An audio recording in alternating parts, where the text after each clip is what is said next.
Hello, everyone. Tonight, we are about to journey through the epic decline and fall of one of the greatest empires the world has ever known, the Roman Empire. Imagine standing amidst the crumbling grandeur of the Forum, the ghosts of emperors and senators whispering on the wind as the very foundations of civilization begin to crack and groan under unimaginable pressures. This isn't just a history lesson. It's a slow-motion catastrophe, a geopolitical train wreck spread over centuries. And let's be honest, you probably won't survive this much historical dread without at least one comfort blanket. So before you get comfortable, take a moment to like the video and subscribe, but only if you really enjoy what I do here. Let me know where you're listening from and what time it is for you in the comments below. Now turn off the lights. Maybe turn on the fan for some soothing noise, and let's embark on tonight's journey together. You're standing at the absolute pinnacle, the shining apex of Roman power and prosperity. The year is roughly 180 CE, and the Roman Empire stretches from the misty moors of Hadrian's Wall in Britannia to the scorching deserts of Mesopotamia. This is the Pax Romana, a period of unprecedented peace stability and economic growth that lasted for over 2 centuries. Rhodes legions and Roman law knit together a vast tapestry of diverse peoples, cultures, and landscapes. Imagine a world where you could travel from London to Syria largely unmolested along perfectly paved roads, stopping at well-supplied inns, all under the watchful eye of the legionary eagle. It was for many a genuine golden age, a high point in human civilization. The empire at this moment boasted a population of perhaps 60 to 70 million people, an astonishing number for the ancient world. Cities thrived, boasting impressive public baths, amphitheaters, and bustling markets filled with goods from across the known world. Trade flowed freely, facilitated by a strong standardized currency and safe sea lanes. You could stumble upon a merchant from Egypt selling papyrus scrolls next to a Celt trading furs, all haggling in Latin or Greek under the benevolent gaze of an imperial statue. Life for a Roman citizen within the empire's borders, particularly if you were part of the elite or urban class, was arguably as good as it got in the ancient world. An authoritative historical fact is that the Pax Romana is often considered to have peaked under the five good emperors, Nerva, Trajan, Hadrian, Antoninus Pius, and Marcus Aurelius, who ruled consecutively from 96 to 180 CE, providing stable and generally effective governance. Their reigns were marked by pragmatic administration-wise succession planning, mostly anyway, and a focus on maintaining internal peace rather than aggressive expansion. It's like having a perfect streak of highly competent CEOs who actually care about the company. For a quirky or off-topic fact, during the Pax Romana, Roman concrete was so incredibly durable that many structures built with it still stand today, even underwater. They used a special volcanic ash that reacted with seawater to create a super strong, self-healing material. So while you're admiring the Pantheon, remember its dome is basically a giant ancient self-repairing concrete marvel. Perhaps they should have built their emperors out of it too. However, even in this era of apparent perfection, cracks were beginning to show. The sheer size of the empire, while impressive, presented enormous administrative and logistical challenges. Maintaining vast legions on distant frontiers, policing diverse populations, and managing a sprawling bureaucracy were incredibly expensive. The reliance on slave labor, while seemingly efficient, stifled innovation and created social tensions beneath the surface.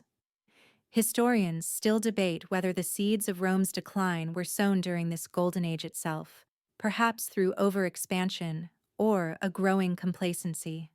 Was the empire simply too big to fail or too big to sustain? The succession system, too, was always a potential weakness.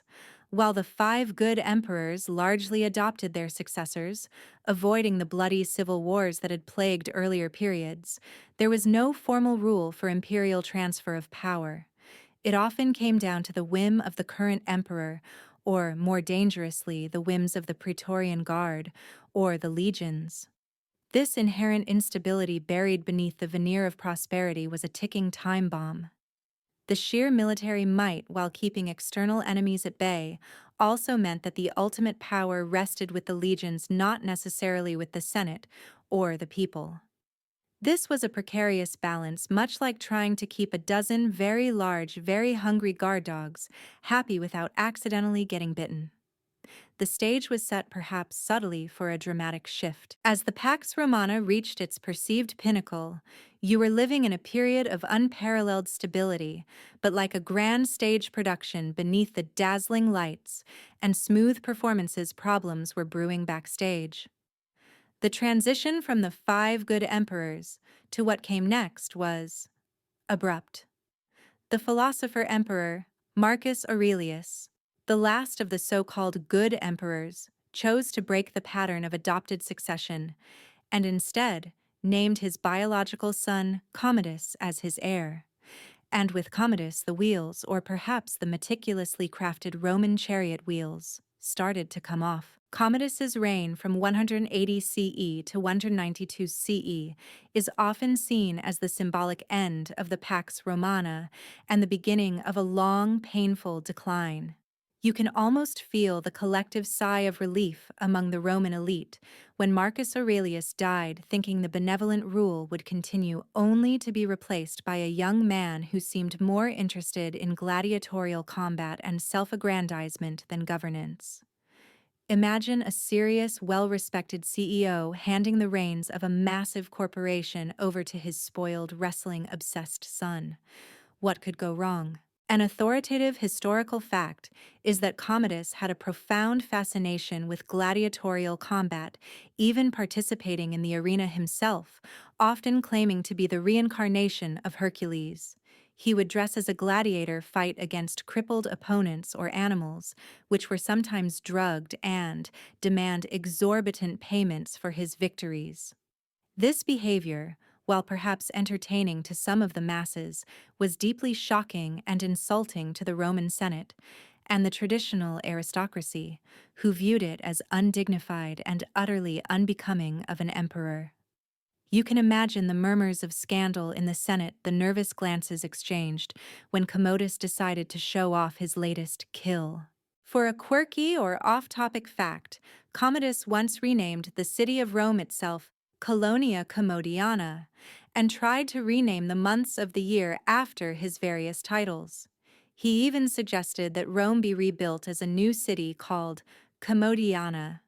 Thankfully for future historians, these names didn't stick, otherwise we'd be talking about the colony of Commodus instead of the eternal city. It just goes to show you, sometimes even emperors can have really terrible ideas. Commodus's rule quickly devolved into despotism and paranoia. He surrounded himself with sycophantic favorites and powerful freedmen, while systematically purging members of the Senate and his own family whom he suspected of disloyalty. His administration became increasingly corrupt and inefficient, draining the imperial coffers with lavish games and personal indulgences.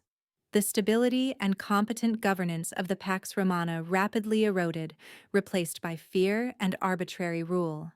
Historians still debate whether Commodus was truly insane, suffering from a personality disorder, or simply a product of a system that allowed unchecked power to corrupt absolutely.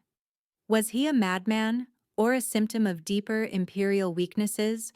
The legions who had once been the bulwark of Roman power began to see their pay dwindle and their loyalty tested. The emperor's antics and neglect of serious military matters created unrest. The vast network of roads and trade routes, once so secure, started to become less safe as regional governors and military commanders, seeing the weakness at the center, became more autonomous. The silver currency, which had been so strong, began to be debased, meaning the emperor started reducing the amount of precious metal in the coins, leading to early signs of inflation. It's like finding out your favorite snack bar now has less chocolate and more sawdust, but costs the same.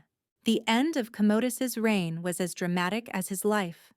In 192 CE, he was assassinated as part of a conspiracy involving his own mistress, his chamberlain, and the Praetorian prefect.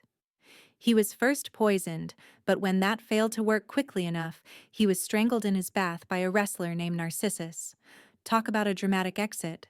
His death plunged Rome into a period of intense civil war, known as the Year of the Five Emperors. As various contenders backed by their legions fought for control of the vast empire, the fragile peace of the Pax Romana was decisively shattered, and Rome was about to embark on a very rough ride indeed. The assassination of Commodus plunged Rome into utter chaos. You can imagine the frantic whispers turning into desperate shouts as various factions scrambled for power, each backed by their own ambitious legions. This wasn't just a brief hiccup. It was a violent, multi-sided civil war far bloodier than anything seen since the time of Augustus. The year 193 CE became known as the Year of the Five Emperors. Though realistically the struggle for dominance stretched well beyond that single year, ultimately culminating in the rise of a new imperial dynasty, the Severans. The man who emerged victorious from this brutal free-for-all was Septimius Severus. He was a tough, pragmatic general from Leptis Magna in North Africa, a true outsider to the traditional Roman elite.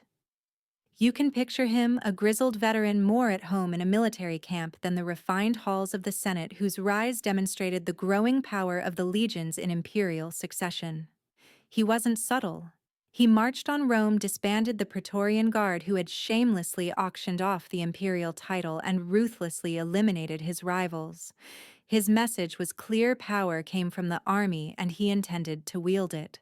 An authoritative historical fact is that Septimius Severus founded the Severan dynasty, which ruled the Roman Empire from 193 CE to 235 CE.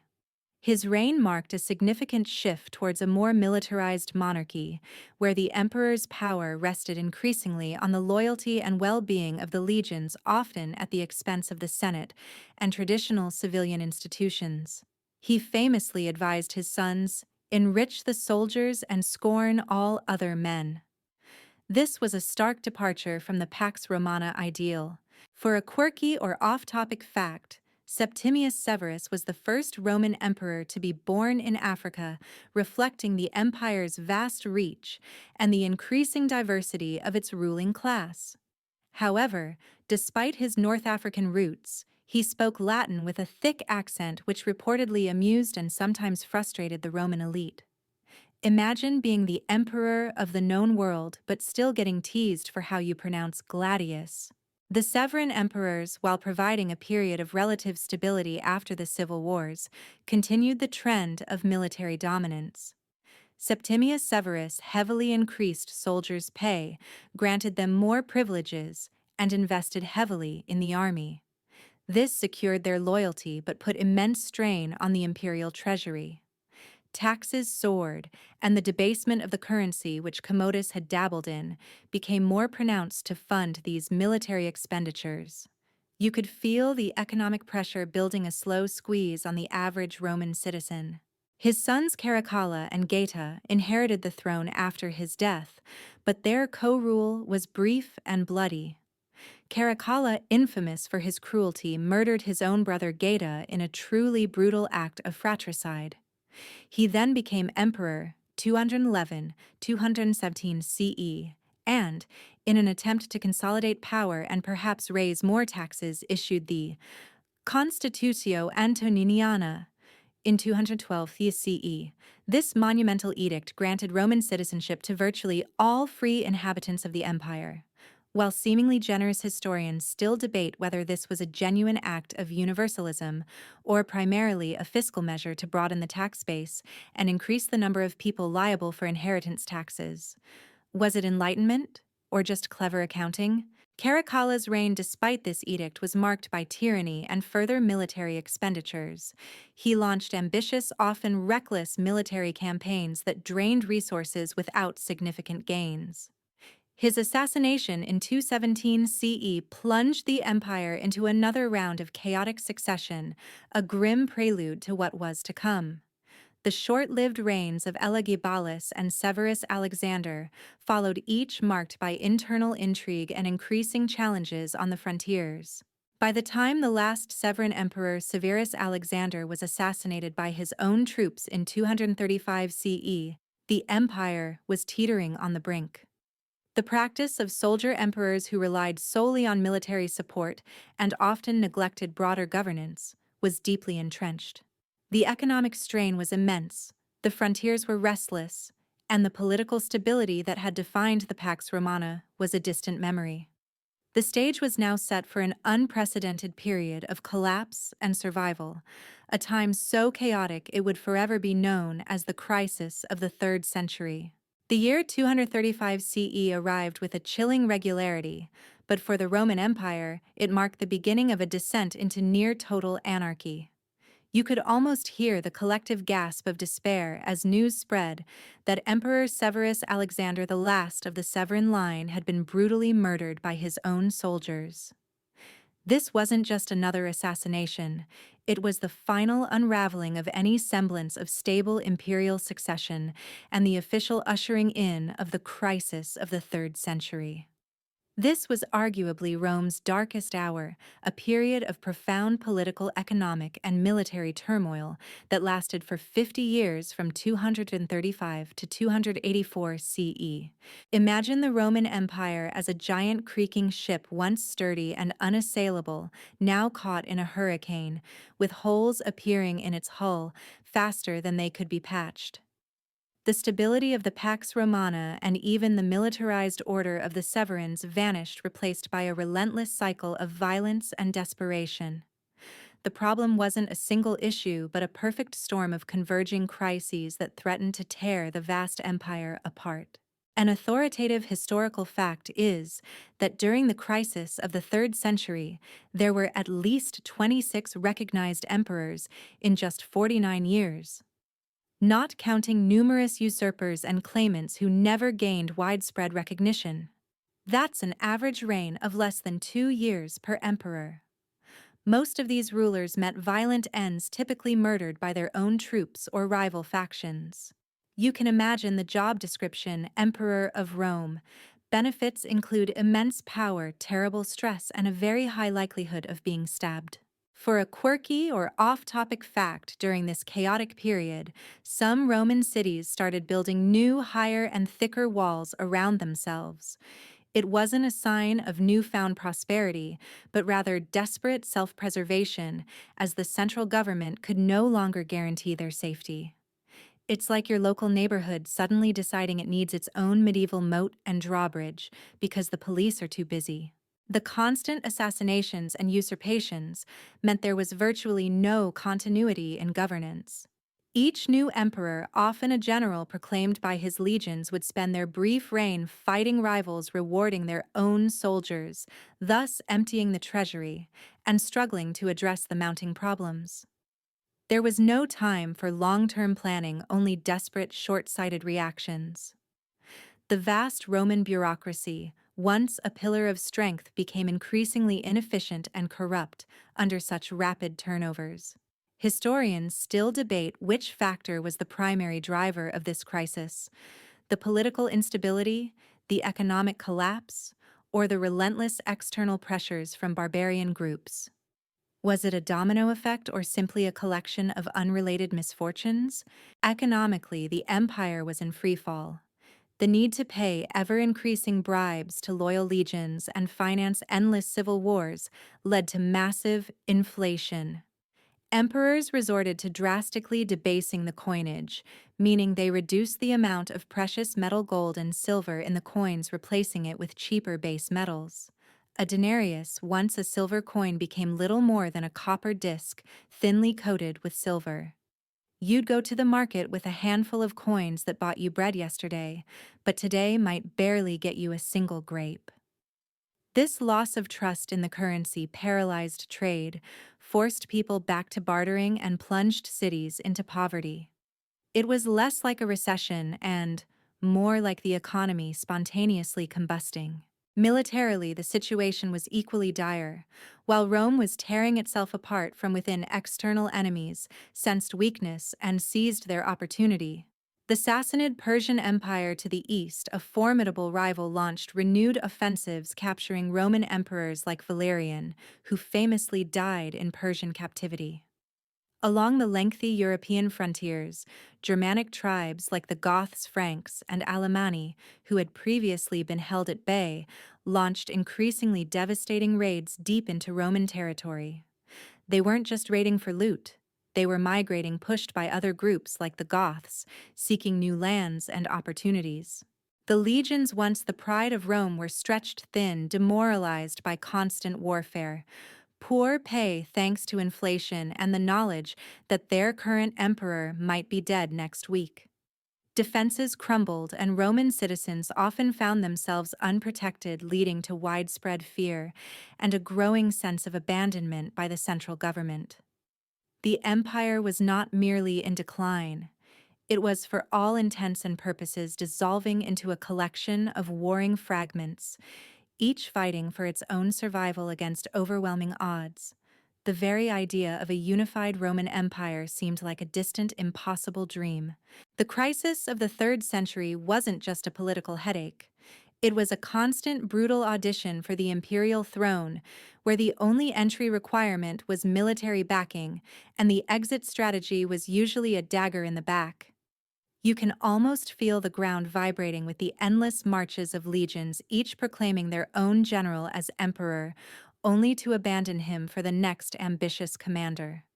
This relentless merry-go-round of power gave rise to the infamous barracks emperors. Imagine a game of musical chairs, but the chairs are thrones, and the music is the clang of swords. From 235 to 284 CE, these soldier emperors rose and fell with dizzying speed. They were typically men of military background, often from the provinces, who gained power through the loyalty of their troops rather than senatorial approval or legitimate succession. They were good at fighting, yes, but often terrible at governing a vast, complex empire. An authoritative historical fact is that nearly all of the barracks emperors spent their reigns campaigning either against rival Roman claimants or against barbarian invaders on the frontiers. Their focus was almost entirely military, often neglecting the pressing administrative, economic, and social issues plaguing the empire.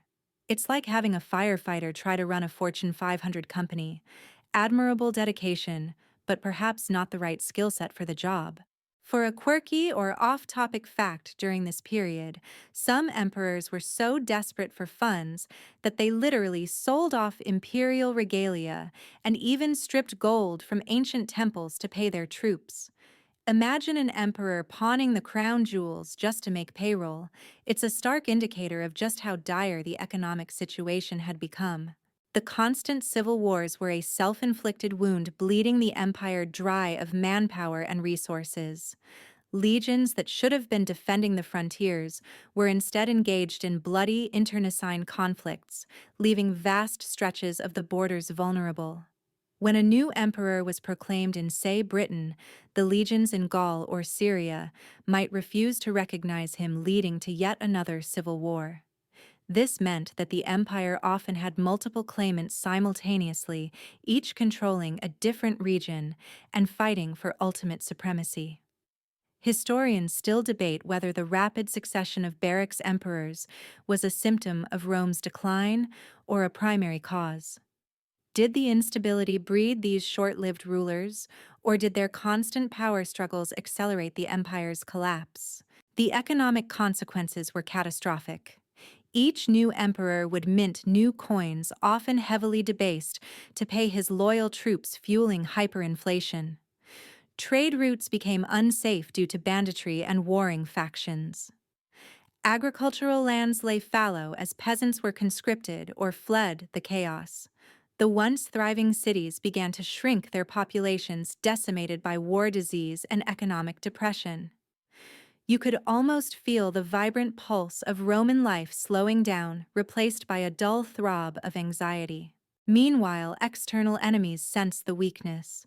The Sassanid Persians continued to press from the east, even capturing Emperor Valerian. Along the Rhine and Danube, Germanic tribes like the Goths, Alemanni, and Franks pushed deeper into Roman territory, not just raiding but sometimes settling. The Roman response was often reactive and piecemeal, as legions were constantly being pulled away to fight internal rivals. It was a vicious cycle. Internal strife weakened defenses, which encouraged barbarian incursions, which further destabilized the empire, leading to more internal strife. Despite the chaos, some barracks emperors, against incredible odds, managed to achieve brief periods of stability or military success.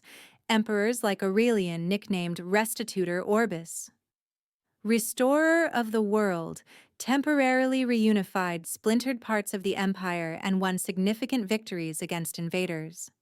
He was a brief, shining star in a dark sky. But even their achievements were fleeting, often ending with their inevitable assassination.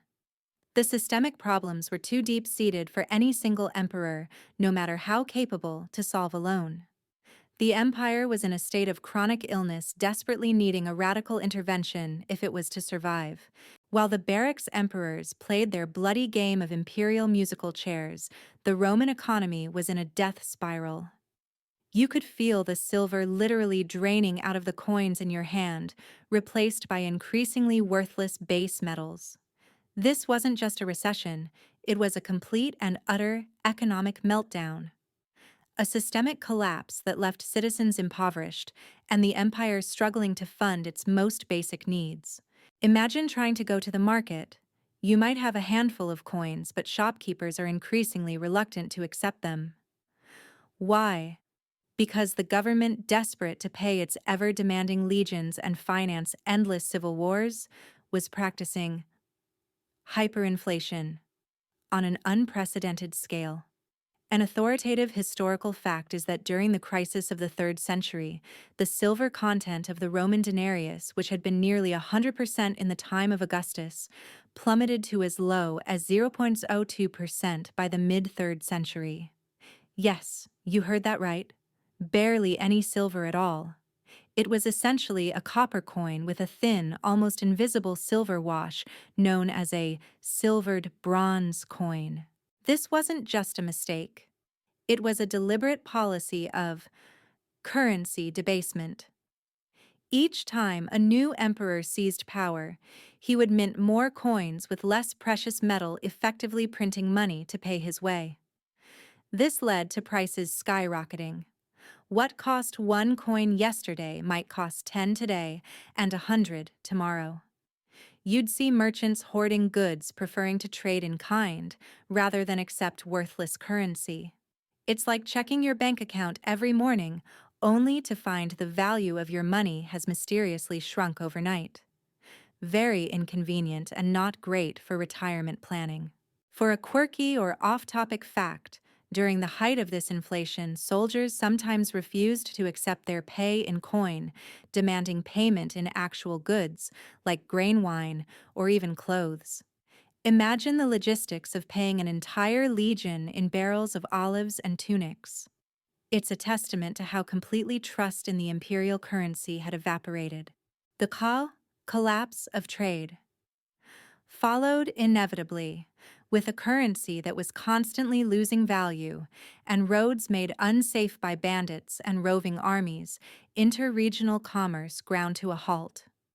Why risk your life transporting goods when the money you earned for them might be worthless by the time you got home? Local economies became isolated, forced to rely on subsistence agriculture and barter. Cities, once vibrant centers of commerce, began to depopulate as people fled to the countryside, where they could at least grow their own food. The intricate economic network that had underpinned the Pax Romana fractured into 1,000 desperate local economies. This economic chaos had profound social consequences. The middle class, the backbone of Roman society, was decimated. Farmers, unable to sell their produce for real value, often abandoned their lands or became dependent on wealthy landowners who could offer protection. Soldiers, even when they got their worthless pay, still faced soaring prices, leading to resentment and further instability. Historians still debate whether the debasement of the currency was a desperate, unavoidable measure given the constant wars or a short-sighted policy that ultimately destroyed the Roman economy from within. Was it a symptom of the crisis or a cause that deepened the hole? The empire was essentially cannibalizing itself financially. Resources that should have gone to maintaining infrastructure, public services, or vital defenses were instead poured into the endless cycle of civil war and military payments. The once mighty Roman tax system designed to collect revenue in a stable economy became increasingly ineffective. Tax collectors, often forced to accept worthless currency, couldn't deliver real value back to the central government. The economic turmoil contributed directly to the political instability. Desperate times called for desperate measures, and often desperate measures led to more debasement, more inflation, and more resentment, creating a truly vicious cycle. The dazzling image of Roman prosperity had faded, replaced by a grim reality of scarcity, suspicion, and a pervasive sense that the very foundations of daily life were crumbling. This wasn't just a political crisis, it was an existential threat hitting every Roman in their pocketbook and in their stomach. As if the political turmoil and economic chaos weren't enough, the Roman Empire was also contending with an invisible, silent, and far deadlier enemy, disease. You could practically feel the cold hand of sickness sweeping through the crowded cities and military camps, decimating populations and leaving behind a trail of fear and despair. The crisis of the 3rd century wasn't just a crisis of emperors and coinage, it was a demographic catastrophe. Imagine the bustling streets of a Roman city suddenly quiet. Shops are shuttered and the public baths, once vibrant centers of social life, are eerily empty. People are afraid to gather, afraid to breathe the same air. This was the reality during periods of widespread pestilence, notably the Plague of Cyprian. An authoritative historical fact is that the Plague of Cyprian, which began around 250 CE and lasted for about 2 decades, is believed to have been a major pandemic, possibly smallpox or a hemorrhagic fever that severely impacted the Roman Empire, causing widespread mortality and contributing significantly to the empire's decline. At its peak, it reportedly killed thousands in Rome daily. It was a true horror, not just a historical footnote. This wasn't the first time Rome had faced plague, but the conditions during the 3rd century crisis made its impact far more devastating. The constant movement of troops during civil wars inadvertently helped spread the disease across the vast empire. Malnutrition from economic hardship weakened immune systems, making populations more vulnerable, and the breakdown of centralized authority meant that public health measures, such as they were, simply couldn't be effectively implemented. It was a brutal reminder that even the mightiest empires are ultimately vulnerable to microscopic threats. For a quirky or off-topic fact, during this plague, many people, including the Roman elites, began to turn to various cults and new religions, including the rapidly growing Christian faith, for solace and healing. Early Christians, known for caring for the sick, even non-Christians when others fled, gained significant converts during these epidemics. It's a powerful example of how extreme adversity can profoundly shift societal beliefs, perhaps proving that sometimes a good bedside manner is the best evangelism. The impact of the plague was multifaceted and devastating. It led to a drastic population decline across the empire. Vast areas of agricultural land lay uncultivated as farmers died or fled. This in turn led to food shortages, exacerbating the economic crisis. Fewer people meant fewer taxpayers, further depleting the already strained imperial treasury. And crucially, fewer people meant fewer recruits for the legions at a time when the empire desperately needed soldiers to fight off both internal usurpers and external barbarian invaders. Historians still debate whether the demographic decline caused by the Plague of Cyprian was a primary cause of Rome's collapse or merely an accelerant to an already ongoing decline. Was it a fundamental blow that broke the empire's back, or just another nail in the coffin? The military suffered immensely. Legions were ravaged by disease, leaving frontiers understaffed and vulnerable. Imagine a general trying to muster troops for a crucial defense, only to find half his soldiers sick or dead. This made it even easier for opportunistic Germanic tribes and the Sassanid Persians to launch raids and incursions, further destabilizing the empire and creating a vicious cycle of invasion plague and internal chaos. The psychological toll was also immense.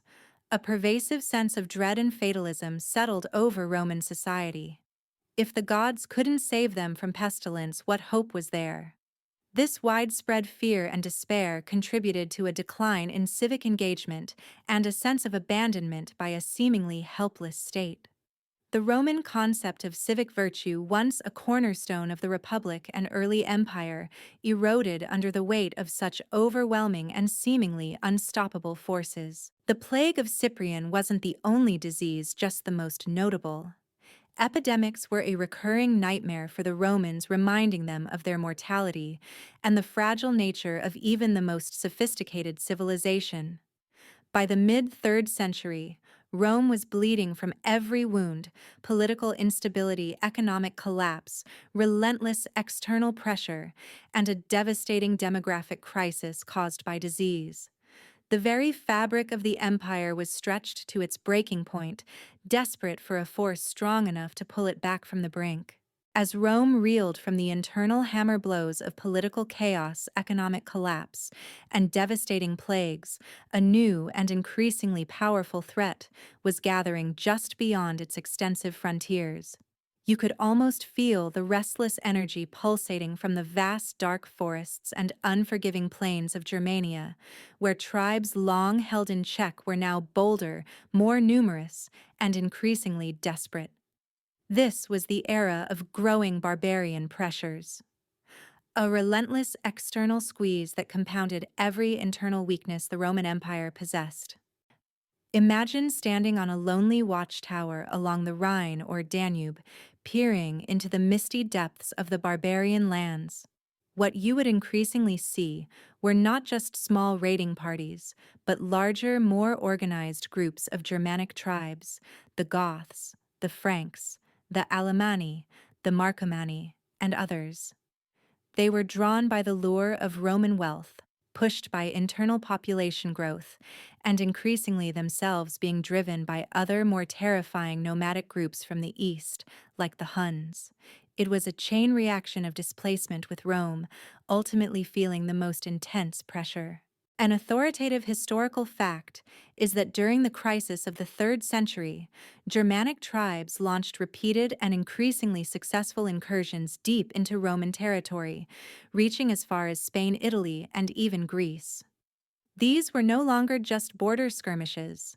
Entire Roman provinces were ravaged, cities sacked, and populations either killed or carried off into slavery. The raids were so severe that some Roman cities, which had long outgrown their walls during the Pax Romana, began frantically rebuilding defenses. For a quirky or off-topic fact, the Goths, a prominent Germanic tribe, were known for their distinctive brooches and jewelry, often crafted with intricate designs and precious stones, showcasing a sophisticated artistic tradition alongside their warrior culture.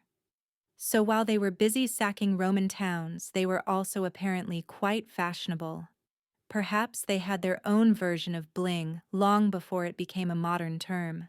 The Roman legions, once the unassailable bulwark of the empire, were stretched impossibly thin. Constantly diverted to fight civil wars, they were unable to maintain continuous patrols along the vast borders. Garrisons were depleted and fortifications fell into disrepair. When a new barbarian force appeared, often the Roman response was slow and inadequate, leading to further losses. Historians still debate whether the barbarian incursions were primarily a response to Roman weakness, or if they were an independent growing threat that would have challenged Rome, regardless of its internal health. Was Rome attacked because it was weak, or did the attacks make it weak? It's a classic chicken and egg scenario in historical causation. The sheer economic devastation caused by these raids was immense. Agricultural lands were destroyed, farms abandoned, and trade routes disrupted. Cities already suffering from hyperinflation and plague saw their tax bases shrink further as populations fled or were destroyed. The constant need to repel invaders drained the imperial treasury, forcing more debasement of the currency and further exacerbating the economic meltdown we just discussed. It was a relentless cycle of decline where one problem fed into another. The Roman response when it came was often desperate. Emperors like Aurelian, for example, campaigned tirelessly against multiple barbarian threats, achieving some temporary victories. He even built new massive walls around Rome itself. The Aurelian Walls, a stark admission that the Eternal City was no longer safe from external attack. Imagine the psychological blow to Romans realizing that their sacred capital, untouched by foreign invaders for centuries, now needed massive defenses against what they once considered mere barbarians. The influx of barbarian groups also began to change the demographic makeup of certain frontier regions.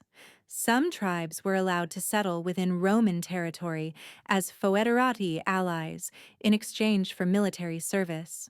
While this provided much-needed manpower for the Roman army, it also meant that increasingly the legions were composed of non-Romans who might have their own loyalties and agendas.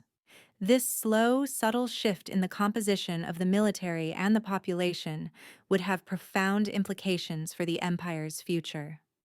The stage was being set for a drastic change as external pressures forced Rome to confront its vulnerabilities head-on. Diocletian's grand vision for imperial stability, the I-Tetrarchy, wasn't just a reshuffling of titles, it was a fundamental re-engineering of Roman governance. You could almost feel the weight of imperial authority becoming more distributed, yet simultaneously more centralized across the vast empire. The goal was simple: to make the empire manageable again and prevent the chaotic cycle of assassinations and civil wars that had plagued the previous decades. Imagine a highly efficient, though perhaps a bit soulless, corporate headquarters. There were two senior emperors, the Cao Augustium, Diocletian in the east, Maximian in the west, each with a junior emperor, Caesar, as their designated successor, Galerius in the east, Constantius Chlorus in the west. Each of these four rulers had their own court, their own administrative staff, and their own military responsibilities in a specific geographic quadrant of the empire. This meant quicker responses to frontier threats and fewer opportunities for a single general to seize total power. An authoritative historical fact is that the Tetrarchy successfully ended the crisis of the 3rd century, providing an unprecedented period of political stability after nearly 50 years of relentless civil war. For the first time in generations, the empire had a clear line of succession and a distributed military command that could respond to threats on multiple fronts without weakening the core. It was a remarkable feat of political engineering, almost like putting multiple engines on a very long train so it wouldn't derail. For a quirky or off-topic fact, the Tetrarchs often celebrated their unity by commissioning statues of themselves embracing. The most famous example is the Portrait of the Four Tetrarchs, a porphyry sculpture now embedded in the corner of St. Mark's Basilica in Venice. Imagine trying to get four extremely powerful, often suspicious military leaders to pose for a group hug. It was all about projecting an image of unbreakable solidarity, even if the reality was a bit more strained. Diocletian understood that simply having four emperors wasn't enough. The entire imperial system needed an overhaul. He drastically reduced the power of the old Roman Senate, which had become largely ceremonial, focusing power squarely on the imperial court and its bureaucracy. He created smaller, more numerous provinces, splitting the old, larger ones, grouping them into larger administrative units called dioceses, each overseen by a vicarius. This new layered administration allowed for tighter control from the center. Historians still debate whether the Tetrarchy, by permanently institutionalizing the division of the empire, inadvertently set the stage for its eventual split into separate Eastern and Western entities. Did Diocletian's solution, while saving the empire in the short term, irrevocably weaken its unity in the long run? It's a complex question acknowledging both the immediate benefits and the potential long-term consequences. Militarily, the reforms were equally comprehensive. Diocletian significantly expanded the army, increasing the number of legions and establishing new frontier garrisons. He also created mobile field armies separate from the border garrisons, which could be rapidly deployed to crisis spots. This was a crucial innovation, moving away from static frontier defenses to a more flexible, responsive military. You could almost feel the renewed sense of security knowing there were now troops ready to respond, not just waiting on a faraway border. Economically, Diocletian tried to combat the crippling inflation with drastic measures. He issued the Edict on Maximum Prices in 301 CE, attempting to fix prices and wages across the empire. Violators faced severe penalties, including death. Imagine the government trying to cap the price of everything from a loaf of bread to a barrel of wine. It was a bold move, but in practice it was largely unenforceable and often led to black markets and shortages, proving that even emperors can't completely defy the laws of supply and demand. This was followed by a comprehensive tax reform, attempting to create a more stable and predictable revenue stream by linking land and labor to tax assessments. Diocletian's ultimate goal was stability, even at the cost of individual liberty. The empire became more authoritarian, with citizens increasingly tied to their professions and places of birth, almost like a giant, highly regulated machine. After 2 decades of tireless work in 305 CE, Diocletian did something truly unprecedented. He voluntarily abdicated from power, compelling Maximian to do the same. This was meant to showcase the stability of the Tetrarchy, allowing the Caesars to seamlessly step up as Augusti and appoint new Caesars. It was a grand experiment, a testament to his vision. But as we'll soon see, even the best-laid plans of emperors can quickly unravel. Diocletian's grand experiment, the Tetrarchy, was a bold attempt to bring order to a fractured empire, and for a brief time it worked.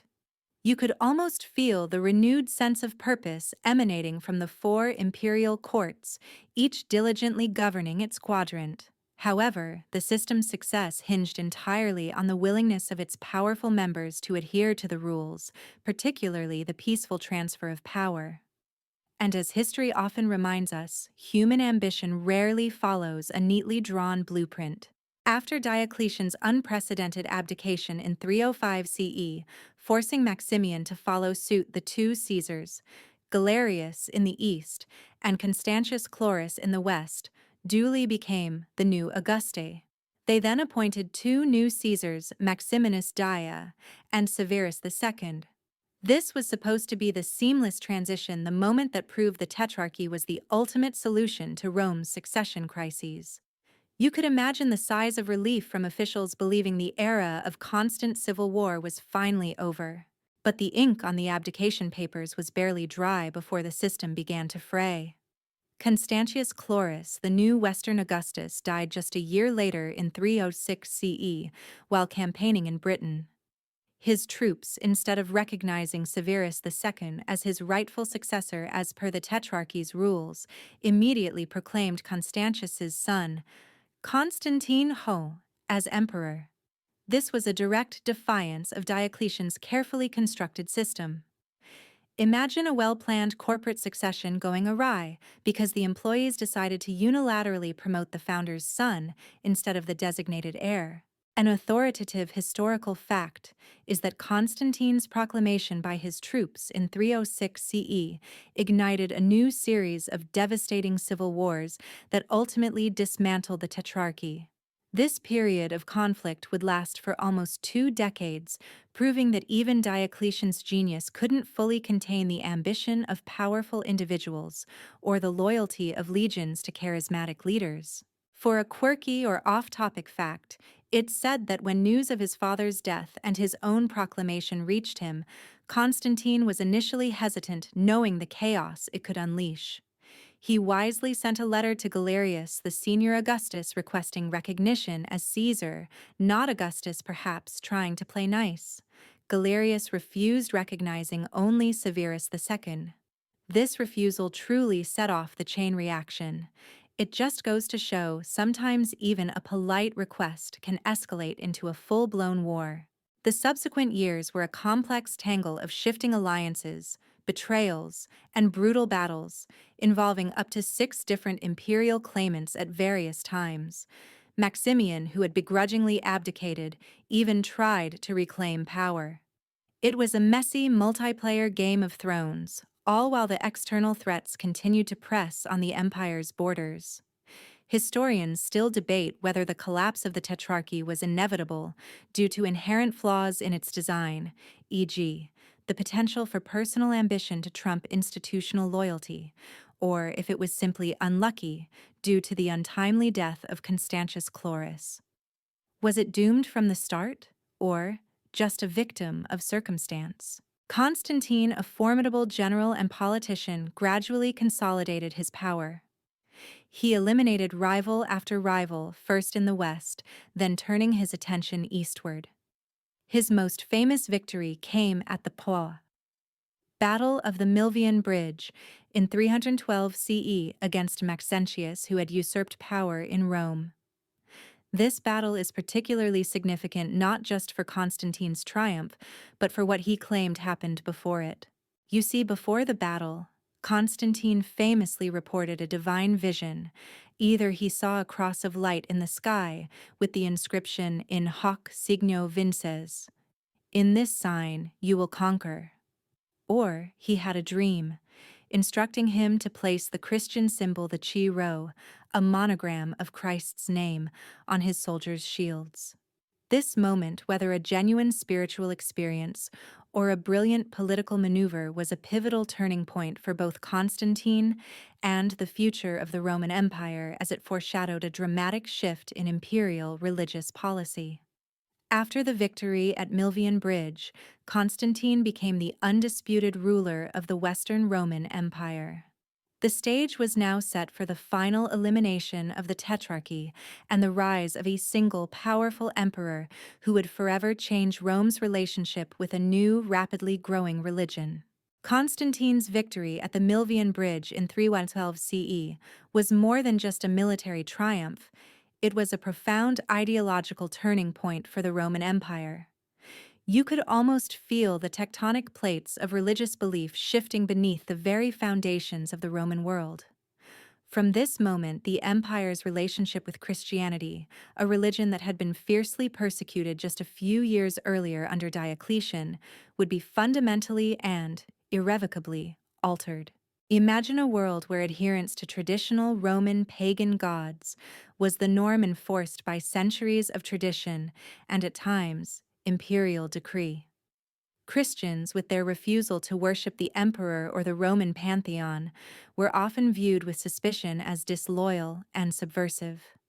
This suspicion culminated in the Great Persecution Forum, initiated by Diocletian, the very emperor who had brought stability back to Rome. An authoritative historical fact is that Diocletian's persecution, beginning in 303 CE, was the most severe and systematic official persecution of Christians in Roman history, involving the destruction of churches, burning of scriptures, and execution of clergy and laity. It was a brutal empire-wide effort to eradicate the Christian faith. For a quirky or off-topic fact, during the Great Persecution, some Roman officials resorted to forcing Christians to sacrifice to Roman gods by simply having them touch a pinch of incense to an altar, believing that even this small act was enough to make them recant. Many Christians refused even facing torture and death for such seemingly minor acts of defiance.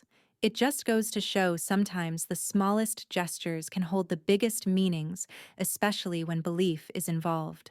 Diocletian's intent was to restore traditional Roman piety and unity, believing that the Christian rejection of state religion undermined the empire's moral fabric. Yet despite its ferocity, the persecution largely failed. Christianity had grown too widespread, its followers too numerous and resolute. Its resilience in the face of such brutality only strengthened the faith for many, demonstrating its deep roots within Roman society. Historians still debate whether Diocletian's persecution was a desperate act of a dying paganism, a political miscalculation that backfired, or a sincere attempt to restore what he perceived as essential Roman values. Was it religious zeal or strategic blunder? Now imagine the stark contrast. After his victory at Milvian Bridge, Constantine, attributing his success to the Christian God, immediately moved to end official persecution. In 313 CE, he issued the Edict of Milans alongside his co-emperor Licinius. This wasn't a decree making Christianity the official religion, but it granted religious toleration throughout the empire, effectively ending state-sponsored persecution and restoring confiscated Christian property. You could feel the collective sigh of relief from Christian communities, suddenly free to worship openly after generations of fear. Constantine's personal relationship with Christianity was complex. He was not baptized until he was on his deathbed, and he continued to incorporate pagan symbolism into his coinage and official art for years. This has led historians to debate whether his conversion was a genuine spiritual awakening or a shrewd political calculation, recognizing the growing power and organization of the Christian Church.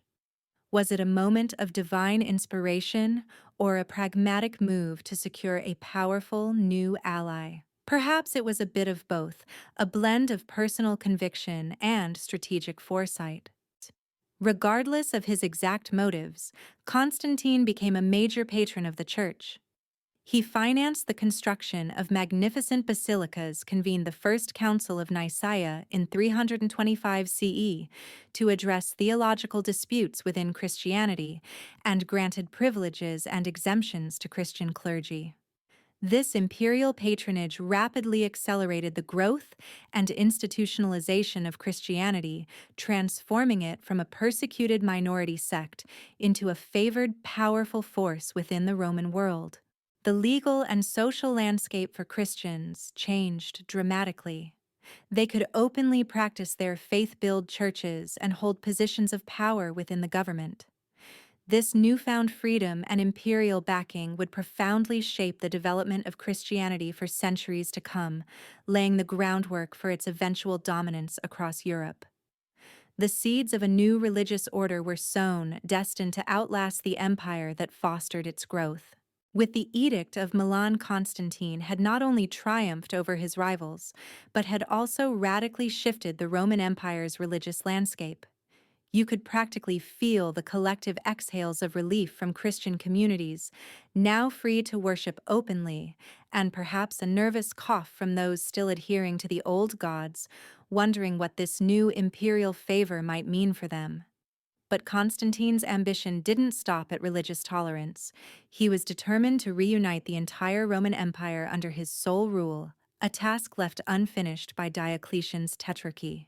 Imagine a chess game where the pieces are vast armies and the stakes are the fate of the known world. After defeating Maxentius in the west, Constantine still had to contend with Licinius, his co-Augustus, in the east. While they had initially cooperated, sharing the vision of religious toleration, their alliance quickly soured. Licinius grew increasingly suspicious of Constantine's growing power and popularity, and a new round of civil wars became inevitable. This wasn't just a political disagreement. It was a showdown for ultimate control of the Roman world. An authoritative historical fact is that Constantine engaged in two major wars against Licinius in 316-317 CE, and again in 324 CE, ultimately defeating him and becoming the sole Roman emperor. This final victory in 324 CE effectively ended the tetrarchy system, consolidating power back into the hands of a single ruler, much like the empire had been before the crisis of the 3rd century, but with a profoundly different religious foundation. For a quirky or off-topic fact during his final campaign against Licinius, Constantine actually ordered the construction of a massive temporary wooden bridge across the Hellespont, the Dardanelles, to quickly transport his troops from Europe to Asia Minor. Building such a large structure so rapidly was an impressive feat of ancient engineering, showcasing his logistical prowess and determination. Imagine the engineers scratching their heads thinking, he wants a bridge, that big, that fast. Constantine's campaigns against Licinius were fierce and decisive. He utilized his veteran legions now marching under Christian symbols and demonstrated superior strategic acumen. His victory marked the end of the long period of civil wars that had begun after Diocletian's abdication. You could almost feel the weary empire collectively sighing, desperate for peace and stability after decades of relentless internal strife. With sole control of the Roman Empire, Constantine now had the opportunity to implement his grand vision for a revitalized state.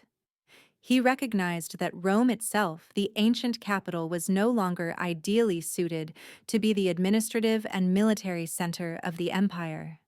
Its location in the west was geographically distant from the crucial eastern frontiers, where the Sassanid Persian Empire remained a constant threat. Furthermore, Rome carried the heavy baggage of pagan traditions and senatorial resistance to imperial authority. Historians still debate whether Constantine's decision to move the capital was primarily a strategic military and administrative choice, a desire to create a new Christian city free from pagan influence, or simply an expression of his personal ambition. Was it pure pragmatism, religious conviction, or a blend of both? Constantine began to plan for a new capital city, a second Rome strategically located at Byzantium, an ancient Greek city on the Bosphorus Strait. This site offered immense advantages: a natural harbor, easily defensible terrain, and a prime location at the crossroads of Europe and Asia, perfectly positioned to monitor both the Danube frontier and the Persian threat. It was a forward-thinking move, acknowledging the shifting geopolitical realities of the empire. This decision to move the capital was symbolic of a broader recognition that the heart of the empire was increasingly shifting eastward, where wealth, population, and military strength were more concentrated. While Rome would forever remain the symbolic heart of the empire, its practical political and military significance was waning. Constantine was looking to the future, building a capital that reflected the empire's new realities and his own transformative vision. This monumental undertaking would become one of his most enduring legacies, a new city that would stand for over 1,000 years after the Western Roman Empire had fallen into ruin. With his rivals eliminated and the Roman Empire once again under a single autocratic rule, Constantine turned his formidable energies to realizing his vision for a new capital. You could almost feel the imperial will bending reality as vast resources and countless laborers were directed towards transforming a small ancient Greek town into a magnificent new seat of power. This monumental undertaking would become one of Constantine's most enduring legacies, a city destined to outshine Rome itself for centuries. Imagine the strategic brilliance of the location. Byzantium, the chosen site, sat on a peninsula at the crossroads of Europe and Asia, controlling the narrow straits of the Bosphorus, the only sea route between the Black Sea and the Mediterranean. It was a natural fortress, easily defensible by land and sea with excellent harbors. This wasn't just a random spot on a map, it was a geopolitical masterstroke, perfectly positioned to defend against the ever-present Sassanid Persian threat in the east and to project power across the Danube frontier. It was the ancient equivalent of choosing the perfect plot of land for your new global headquarters, with all the supply chains and defensive capabilities built in. An authoritative historical fact is that in 330 CE, Constantine formally dedicated his new capital, naming it Nova Roma, New Rome, though it quickly became popularly known as Constantinople, Constantine's city. This act cemented the shift of the empire's political and economic center of gravity from the west to the east, a recognition of the growing wealth and strategic importance of the eastern provinces. For a quirky or off-topic fact, it's rumored that Constantine personally marked out the city's boundaries on foot, apparently walking for days. When his companions grew tired and asked how much further he intended to go, he famously replied, "When he who goes before me stops." This mystical explanation, whether true or fabricated, added a layer of divine sanction to his ambitious project. It's a bit like claiming your new house is blessed because a celestial architect gave you the blueprints. The construction of Constantinople was a monumental undertaking resembling nothing less than a spiritual and architectural rebirth. Constantine spared no expense ordering the construction of magnificent palaces, grand basilicas, expansive forums, and impressive walls. He encouraged senators and wealthy citizens to move from Rome to the new city by offering them land and privileges. Works of art, including statues and obelisks, were transported from across the empire to adorn its streets. You could almost hear the cacophony of construction, the shouts of builders, the chipping of stone, as a new metropolis rose from the ground. Constantinople was deliberately built as a Christian city, a stark contrast to pagan-laden Rome. While Rome was steeped in the traditions of Jupiter, Mars, and Venus, Constantinople embraced the new imperial religion. It featured numerous churches and, unlike Rome, it had no pagan temples built within its new walls. This Christian identity would become a defining characteristic of the Eastern Roman Empire, which would later evolve into the Byzantine Empire. Historians still debate whether the founding of Constantinople was the decisive factor in the eventual divergence of the Eastern and Western Roman empires, or if it merely formalized an inevitable split that was already underway due to differing economies, cultures, and languages. Did Constantine draw the line or merely acknowledge it? The strategic importance of Constantinople cannot be overstated. It became an unassailable fortress for centuries, weathering countless sieges and providing a stable base of operations for the Eastern Roman army. Its control over vital trade routes brought immense wealth, ensuring the Eastern Empire's prosperity long after the West had crumbled. It was a city built for survival, designed to endure. Constantine's reign, though ultimately ending with his death in 337 CE, shortly after his baptism, marked a transformative period for the Roman Empire. He had ended the chaos of the 3rd century, reunited the empire under a single strong ruler, embraced Christianity, and established a new capital that would secure the Eastern Empire's future for a millennium. Yet despite his successes, the seeds of future challenges were already being sown. The vastness of the empire, the immense cost of its defense, and the complexities of succession would continue to plague his successors even as the new Christian identity of Rome began to take full shape. Constantine's legacy was profound, but even the greatest emperors can't completely control what happens after they're gone. You could almost feel the weight of his singular vision momentarily lift as the empire once again faced the perennial Roman problem of succession. Constantine had sought to establish a stable Christian empire with a new center, but his death in 337 CE quickly plunged the empire into a familiar pattern of dynastic squabbles and religious tensions. Imagine the powerful Roman family now with Christian emperors. Constantine had 3 sons, Constantine II, Constantius II, and Constans, and a number of nephews. He divided the empire among his sons, a decision that predictably led to immediate conflict. Brother fought brother and cousin fought cousin in a series of civil wars that quickly whittled down the number of claimants. It was like a very high-stakes, very bloody family reunion, where no one agreed on who got the biggest slice of the pie. An authoritative historical fact is that by 350 CE only, Constantius II remained as the sole surviving son of Constantine, having eliminated his brothers and other rivals. His reign, 337–361 CE, marked a period of strong imperial control, but also an era of intense internal religious debates within Christianity, particularly over Arianism, a theological doctrine that challenged the nature of Christ's divinity. For a quirky or off-topic fact, Constantius II was known for his love of grand imperial processions. He reportedly rode into Rome standing stiffly in his chariot, never blinking or turning his head, trying to project an image of stoic, unshakable imperial majesty. Imagine trying to keep a poker face for an entire parade route, no matter how many excited children waved or how bright the sun was. It sounds exhausting, honestly.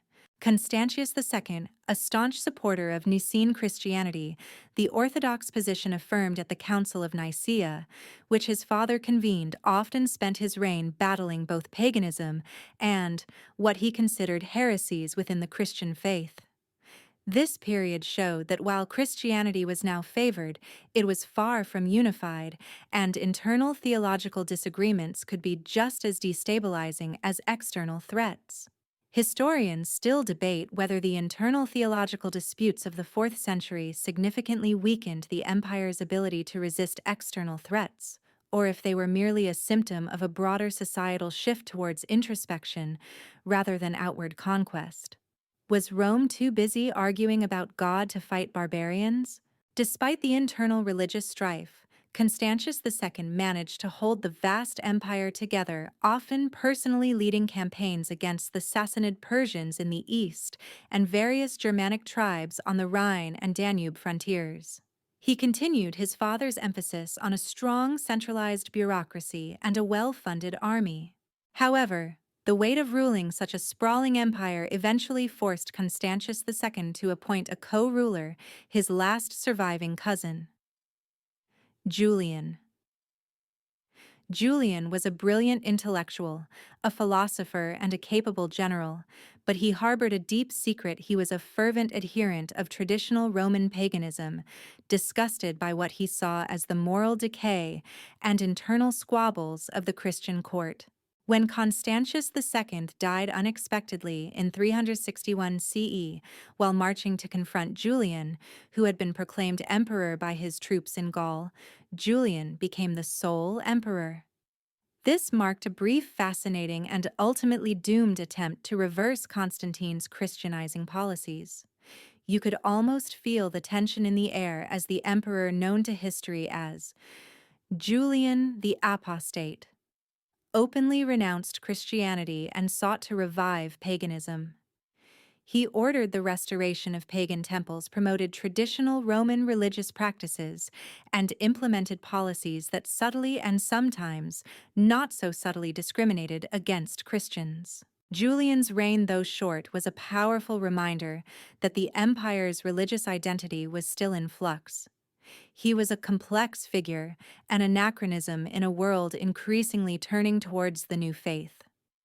His efforts were met with mixed reactions: enthusiasm from traditionalists, bewilderment from many, and quiet, stubborn resistance from Christians. It was like trying to bring back dial-up internet in the age of fiber optics, a nostalgic effort, but ultimately fighting the tide of progress. Julian's ambitious plans to revive paganism and achieve military glory in the East would soon be cut tragically short, leaving the empire at another critical juncture with its religious future still uncertain.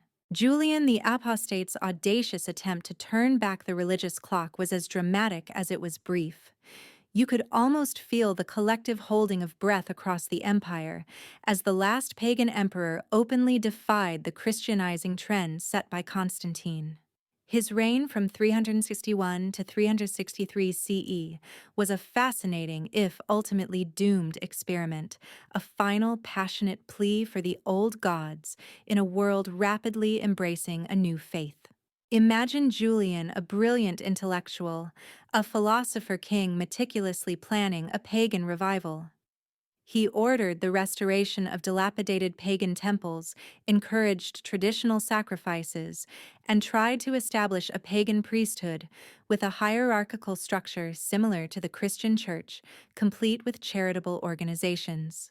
He even wrote scathing critiques of Christianity. It was a comprehensive effort, not just a casual nod to the past, like an emperor trying to bring back the toga as daily wear in a world that had moved on to tunics. An authoritative historical fact is that Julian officially removed the privileges and tax exemptions that Constantine had granted to Christian clergy and reimposed some restrictions on Christian education, subtly attempting to curb the religion's growth without resorting to the brutal mass persecutions of earlier emperors. He aimed to outcompete Christianity, not just crush it. This move was particularly unsettling for Christians who had grown accustomed to imperial favor. For a quirky or off-topic fact, Julian was apparently quite fond of his beard, viewing it as a symbol of his philosophical and ascetic lifestyle, a stark contrast to the clean-shaven look favored by most Roman emperors. He even wrote a satirical essay called Misopogon, Beard Hater, criticizing the Antiochenes for their lack of respect for his facial hair and traditional values. Imagine an emperor writing a grumpy blog post about his city's fashion sense. Even back then, personal style could cause a stir. Julian's efforts, however, largely failed to reverse the tide. Christianity had already become too deeply entrenched within Roman society, especially among the urban populations and the army itself. Many Romans, even those not devoutly Christian, found Julian's pagan revival to be an anachronism, a nostalgic attempt to resurrect a past that no longer resonated. His policies created unease and resentment among the Christian majority without truly energizing the dwindling pagan minority. Historians still debate whether Julian's attempted pagan revival was an impossible dream from the start, given the deep roots of Christianity, or if a longer reign might have seen more significant shifts. Was he fighting an unwinnable battle, or just cut short before he could make a lasting impact?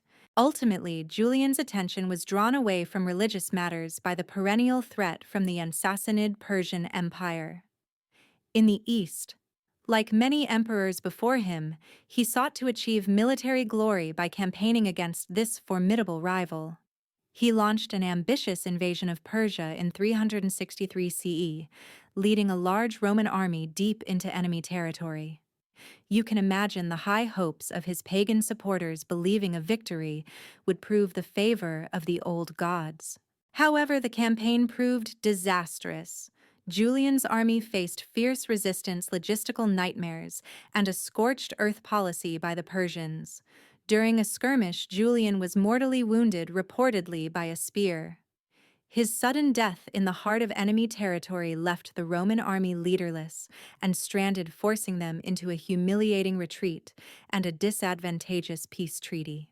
Julian's demise marked the definitive end of imperial pagan revival. The brief interlude of an emperor devoted to the old gods was over. His successors, desperate to restore stability, immediately reinstated Christian privileges. The stage was now set for Christianity to solidify its position as the empire's dominant religion, paving the way for its official establishment by a future emperor and irrevocably altering the cultural and spiritual landscape of the Roman world. The long, winding path to a Christian empire was almost complete. Julian the Apostate's death on the Persian frontier left the Roman Empire in a precarious position, leaderless and deep in enemy territory. You could almost feel the collective sigh of relief from the Christian population, knowing that the brief, uncomfortable flirtation with paganism was over. The legions, desperate for stability, quickly proclaimed Jovianus emperor, a Christian general who immediately negotiated a humiliating peace treaty with Persia to secure the army's safe retreat.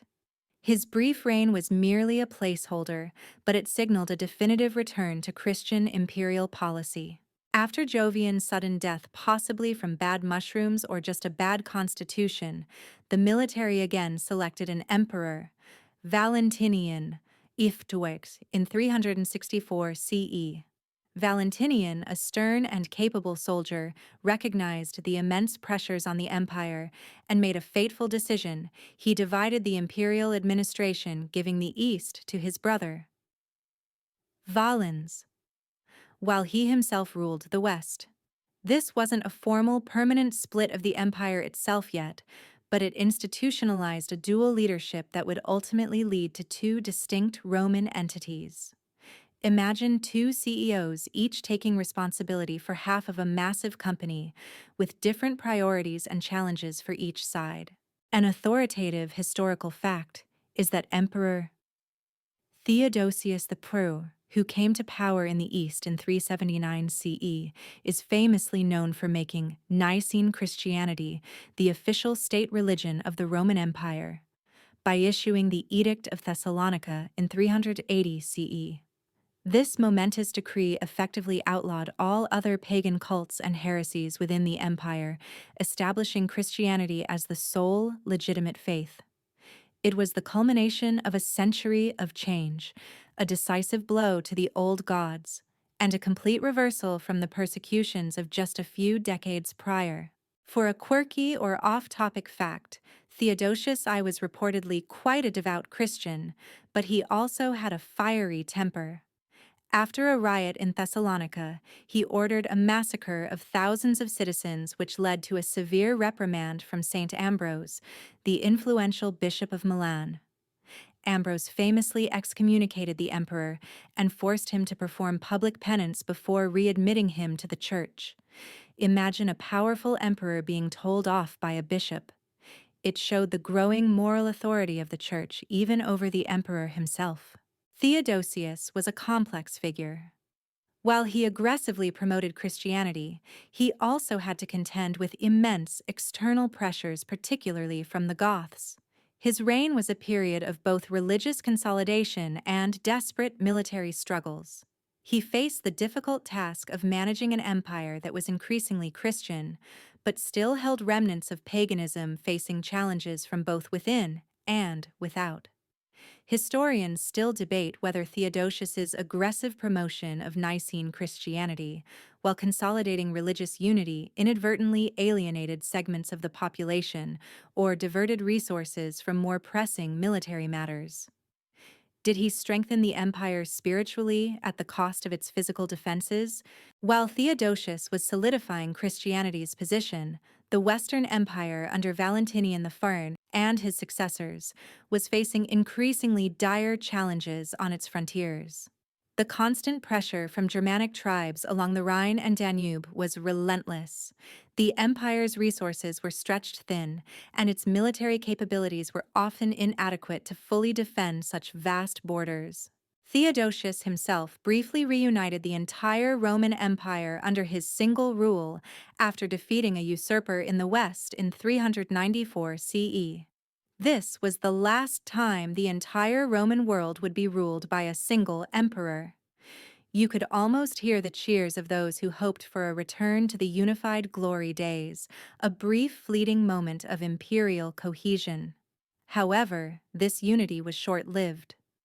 Theodosius died shortly thereafter in 395 CE, and he made the fateful decision to divide the empire permanently between his two young sons, Arcadius, ruling the Phthisis east from Constantinople, and Honorius, ruling the Phthia west from Milan, later Ravenna.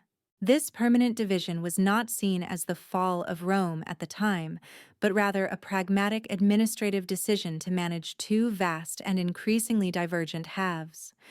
The Eastern Empire was wealthier, more urbanized, and less exposed to barbarian incursions, while the West was poorer, more rural, and facing the full terrifying brunt of barbarian migrations. This division, though intended to secure the empire's future, ultimately sealed the Western Empire's fate. The two halves would increasingly diverge in culture, language Greek in the East, Latin in the West, and destiny setting the stage for the dramatic and often tragic final acts of the Western Roman Empire. With the Roman Empire now permanently cleaved into two distinct halves, you could almost hear the collective groans of the Western half. While the East, with its new capital of Constantinople, enjoyed relative wealth and stability, the West was facing the full terrifying brunt of a new wave of migrations. The defensive lines, already stretched thin, were about to be overwhelmed by forces far more numerous and desperate than anything seen before. This was the era where the Gothic migrations, Neue, truly began to shake the foundations of the Western Empire. Imagine a vast churning human tide driven by an even greater terror. The Goths. A powerful Germanic tribal confederation had long been a presence along the Danube frontier, sometimes allies, sometimes raiders. But in the late 4th century, they were facing an existential threat from the east, the Huns, and these fearsome nomadic warriors sweeping in from Central Asia were pushing other tribes westward with relentless ferocity. The Goths, trapped between the Huns and the Roman Empire, had nowhere to go but across the Danube. You can almost hear their desperate pleas, their entire people, women, children, and warriors massed on the riverbanks begging for refuge within Roman territory. An authoritative historical fact is that in 376 CE, a massive Gothic population fleeing the Huns requested and was granted permission by the Eastern Roman Emperor Valens to cross the Danube River into Roman territory. As foederati allies, in exchange for military service and settlement land. This was a monumental decision, allowing a huge armed and culturally distinct group to enter the empire en masse. It was like inviting a very large, heavily armed, and quite hungry group of strangers to set up camp in your backyard, hoping they'll be polite. For a quirky or off-topic fact, the Goths, despite their fearsome reputation, were also known for their impressive metalwork, particularly their ornate fibulae brooches and buckles, often inlaid with semi-precious stones. So while they were fleeing a cataclysm and asking for asylum, they probably still made sure their accessories were on point. Even in times of crisis, a little sparkle can lift the spirits. The Roman decision to admit the Goths, while seemingly pragmatic, was fraught with disaster. The local Roman officials in charge of settling and supplying them proved to be incredibly corrupt and incompetent. They cheated the Goths out of their promised food, forced them to sell their children into slavery for scraps, and treated them with contempt. You can practically feel the simmering resentment, the betrayal building among a proud warrior people. This mismanagement turned desperate refugees into furious enemies. Historians still debate whether the Roman mismanagement of the Goths was due to systemic corruption, genuine incompetence, or a lack of resources exacerbated by imperial overstretch. Was it malice or just a massive failure of logistics? The inevitable happened. The Goths, driven to desperation and fury, rebelled. They ravaged the Thracian countryside, looting and burning, attracting other disenfranchised groups, and escaped slaves to their cause. Emperor Valens, ignoring warnings from his generals and vastly underestimating the strength and desperation of the Goths, decided to confront them in open battle. He was determined to achieve a decisive victory and reassert Roman authority. This decision led directly to one of the most catastrophic military defeats in Roman history.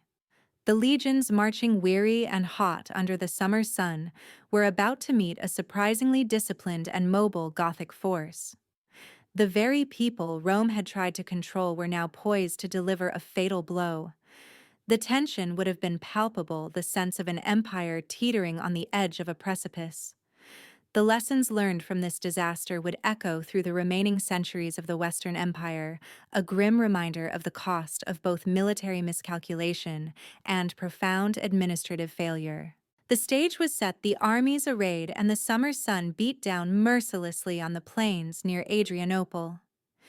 You could feel the tension vibrating in the air, a mix of Roman arrogance and Gothic desperation, all about to explode into one of the most pivotal battles in Roman history. Emperor Valens, determined to crush the rebellious Goths, had marched his Eastern Roman army confident in the legion's long-standing superiority. He underestimated his enemy, and that mistake would prove cataclysmic. An authoritative historical fact is that the Battle of Adrianople, fought on August 9th, 378 CE, resulted in a decisive and devastating defeat for the Eastern Roman army, with Emperor Valens himself being killed in action. This battle is often considered a watershed moment, marking a profound shift in military tactics and demonstrating that the Roman legions, once invincible, could be utterly annihilated by barbarian forces. It was a shockwave that reverberated across the empire, shaking its very confidence. Imagine the clash.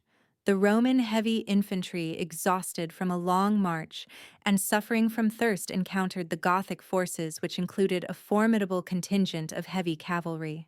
The Goths, probably fueled by a righteous fury over Roman mistreatment, fought with ferocity.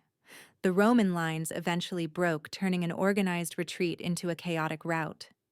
You could practically hear the screams of the dying, the clang of steel, and the panicked shouts of Roman soldiers trying to flee. It was a massacre, a total breakdown of Roman military discipline in the face of a mobile and determined enemy. For a quirky or off-topic fact, the exact manner of Emperor Valens' death remains shrouded in mystery, with various accounts suggesting he was wounded and left in a burning building or simply disappeared in the chaos of the rout. It's almost as if the universe decided to add a touch of dramatic uncertainty to an already tragic event. One can imagine the rumors flying through the empire afterward, each more fantastical than the last. The immediate consequences of Adrianople were horrific. A vast number of experienced Roman soldiers were killed, including many high-ranking officers. The Eastern Empire was left severely weakened, with huge swathes of its territory exposed to further Gothic depredations. There simply weren't enough men or resources to adequately defend the borders, which were now effectively wide open. Historians still debate whether Adrianople was a tactical blunder that could have been avoided, or if it was an inevitable consequence of deeper, long-standing problems within the Roman military and imperial system. Was it a moment of bad luck, or the logical outcome of a century of decline? The psychological impact on the Roman world was immense. For centuries, Roman military supremacy had been unquestioned. Now, a barbarian force had not just won a battle, but had annihilated a major Roman army and killed an emperor. It sent a chilling message: the empire was no longer safe, its legions were not invincible, and the barbarians were a terrifyingly potent force. You could feel the despair settling in a heavy shroud over the once confident empire. The long-term effects of Adrianople were equally profound. It forced Rome to rethink its military strategy. No longer could it rely solely on its heavy infantry to dominate the battlefield.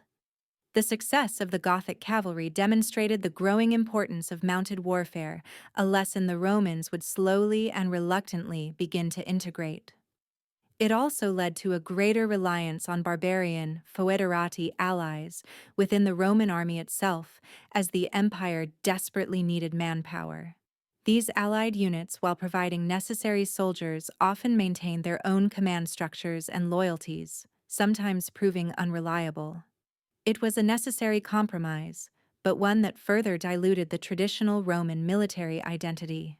The Battle of Adrianople meant that the Goths were now firmly entrenched within Roman territory, a powerful and aggrieved presence that could not be simply expelled. The empire would have to contend with their presence either through diplomacy or further costly warfare. This set the stage for a new phase in the decline of the Western Roman Empire, where barbarian kingdoms would gradually begin to carve out their own territories within the former Roman lands, turning a military defeat into a geopolitical transformation. The empire was not yet fallen, but it was certainly on its knees, gasping for breath. The dust and blood of Adrianople had barely settled when a grim realization dawned on the Roman world. The empire, as it had been known, could no longer be ruled as a single unified entity. You could almost feel the invisible fault line deepening, permanently fracturing the vast body of Rome into two increasingly distinct halves. The logistical nightmares, the disparate threats, and the sheer scale of governance had become too much for any single emperor to manage effectively.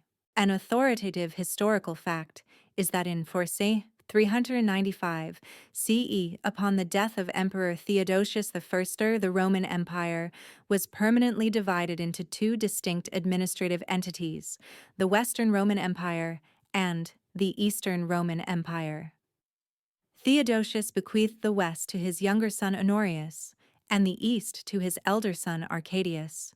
This was not initially seen as the fall of Rome by contemporaries, but rather a pragmatic administrative solution to the overwhelming challenges facing the vast empire. However, it proved to be a permanent split. Imagine a giant corporation that decides to spin off its two major divisions into entirely separate companies. They share a common legacy and initial goals, but their paths will diverge dramatically. The Western Roman Empire, with its capital first in Milan and later the marshy defensible Ravenna, comprised Rome itself, Gaul Britannia, Hispania, and North Africa. The Eastern Roman Empire, centered on Constantine's magnificent new capital of Constantinople, encompassed Greece, Anatolia, the Levant, and Egypt. For a quirky or off-topic fact, Emperor Honorius, who inherited the Western Empire, was reportedly more interested in raising chickens than in affairs of state. He even supposedly panicked when told Rome had perished, only to be relieved to learn it was his favorite chicken Roma that had died, not the city. While this anecdote is almost certainly apocryphal, it perfectly encapsulates the perception of a weak, detached ruler during a period of immense crisis. It just goes to show, sometimes, history's most memorable figures are those who are hilariously out of touch. The reasons for this permanent division were manifold. The two halves of the empire had been drifting apart for centuries. The East was generally wealthier, more urbanized, and had a larger population. Its economy was more vibrant with established trade routes and manufacturing centers. It also had a more defensible capital in Constantinople, a veritable fortress that would repel numerous sieges over the next 1,000 years. The West, in contrast, was poorer, more rural, and relied heavily on agricultural production. Its frontiers were vast and exposed, facing the constant pressure of Germanic tribes who were increasingly not just raiding but migrating en masse into Roman territory. Historians still debate whether this permanent division of the empire was an inevitable outcome of its vastness and divergent challenges, or if it hastened the demise of the West by denying it the resources and manpower of the wealthier East. Was it a necessary amputation or a fatal severing of vital connections? Culturally and linguistically, the two halves were also diverging. Latin remained the primary language of administration and culture in the West, while Greek dominated the East. Different legal traditions and even slightly different forms of Christianity began to emerge. You could feel the subtle shifts in identity, two branches growing from the same root, but reaching for different skies. The new emperors, Honorius and Arcadius, were young and largely ineffective, often dominated by powerful regents or court eunuchs. This meant that the real power in both halves often rested with others. While the East benefited from stronger administrative continuity and a more resilient economy, the West found itself almost immediately on the back foot. Its vast, sprawling frontiers, already weakened by Adrianople, were now even more vulnerable, and its limited resources were constantly drained by the need to fund military campaigns against increasingly numerous and organized barbarian groups. The permanent division of 395 CE was not the end of the Roman Empire, but it certainly marked the beginning of the end for the western half. From this point forward, its trajectory was one of accelerating decline, increasingly unable to cope with the relentless external pressures and its own internal weaknesses.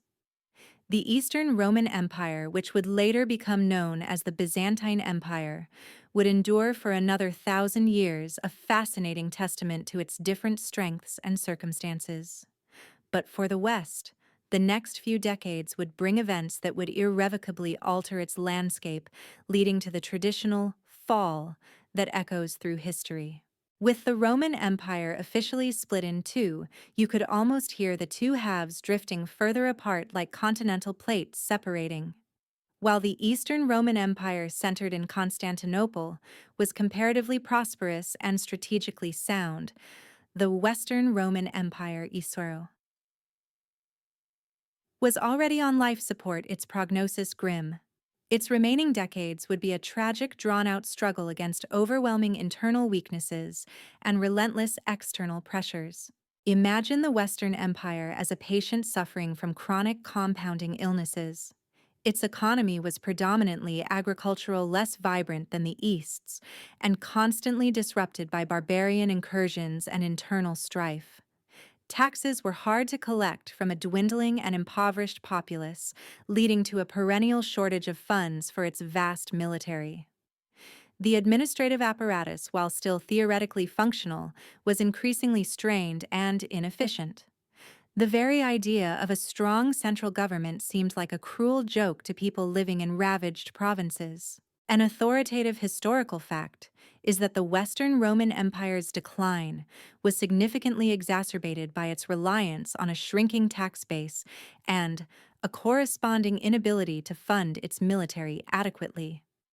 Despite the constant need for soldiers, the empire frequently struggled to pay, equip, and recruit enough men to defend its vast and vulnerable frontiers. This led to a greater reliance on foederati, federated barbarian troops, who often had their own loyalties and could prove unreliable. For a quirky or off-topic fact, during this period of decline, Roman fashion also shifted. While classical togas were still worn for ceremonial occasions, simpler, more practical tunics became common, and trousers, once considered barbarian dress, grew in popularity, especially in the military. Imagine the fashion police of ancient Rome having a meltdown over the practicality of pants. The constant barbarian incursions were not just raids for loot, they were increasingly migrations en masse. Tribes like the Vandals, Suebi Alans, and crucially the Goths, who were now a powerful force within Roman territory, after Adrianople, were seeking new lands to settle, driven by population pressures or pushed by the terrifying Huns from the east. These weren't easily repelled border skirmishes. These were entire peoples, often with their families, and livestock crossing the imperial frontiers. You could almost feel the weight of these vast armed populations pressing against the already strained Roman defenses like a relentless siege.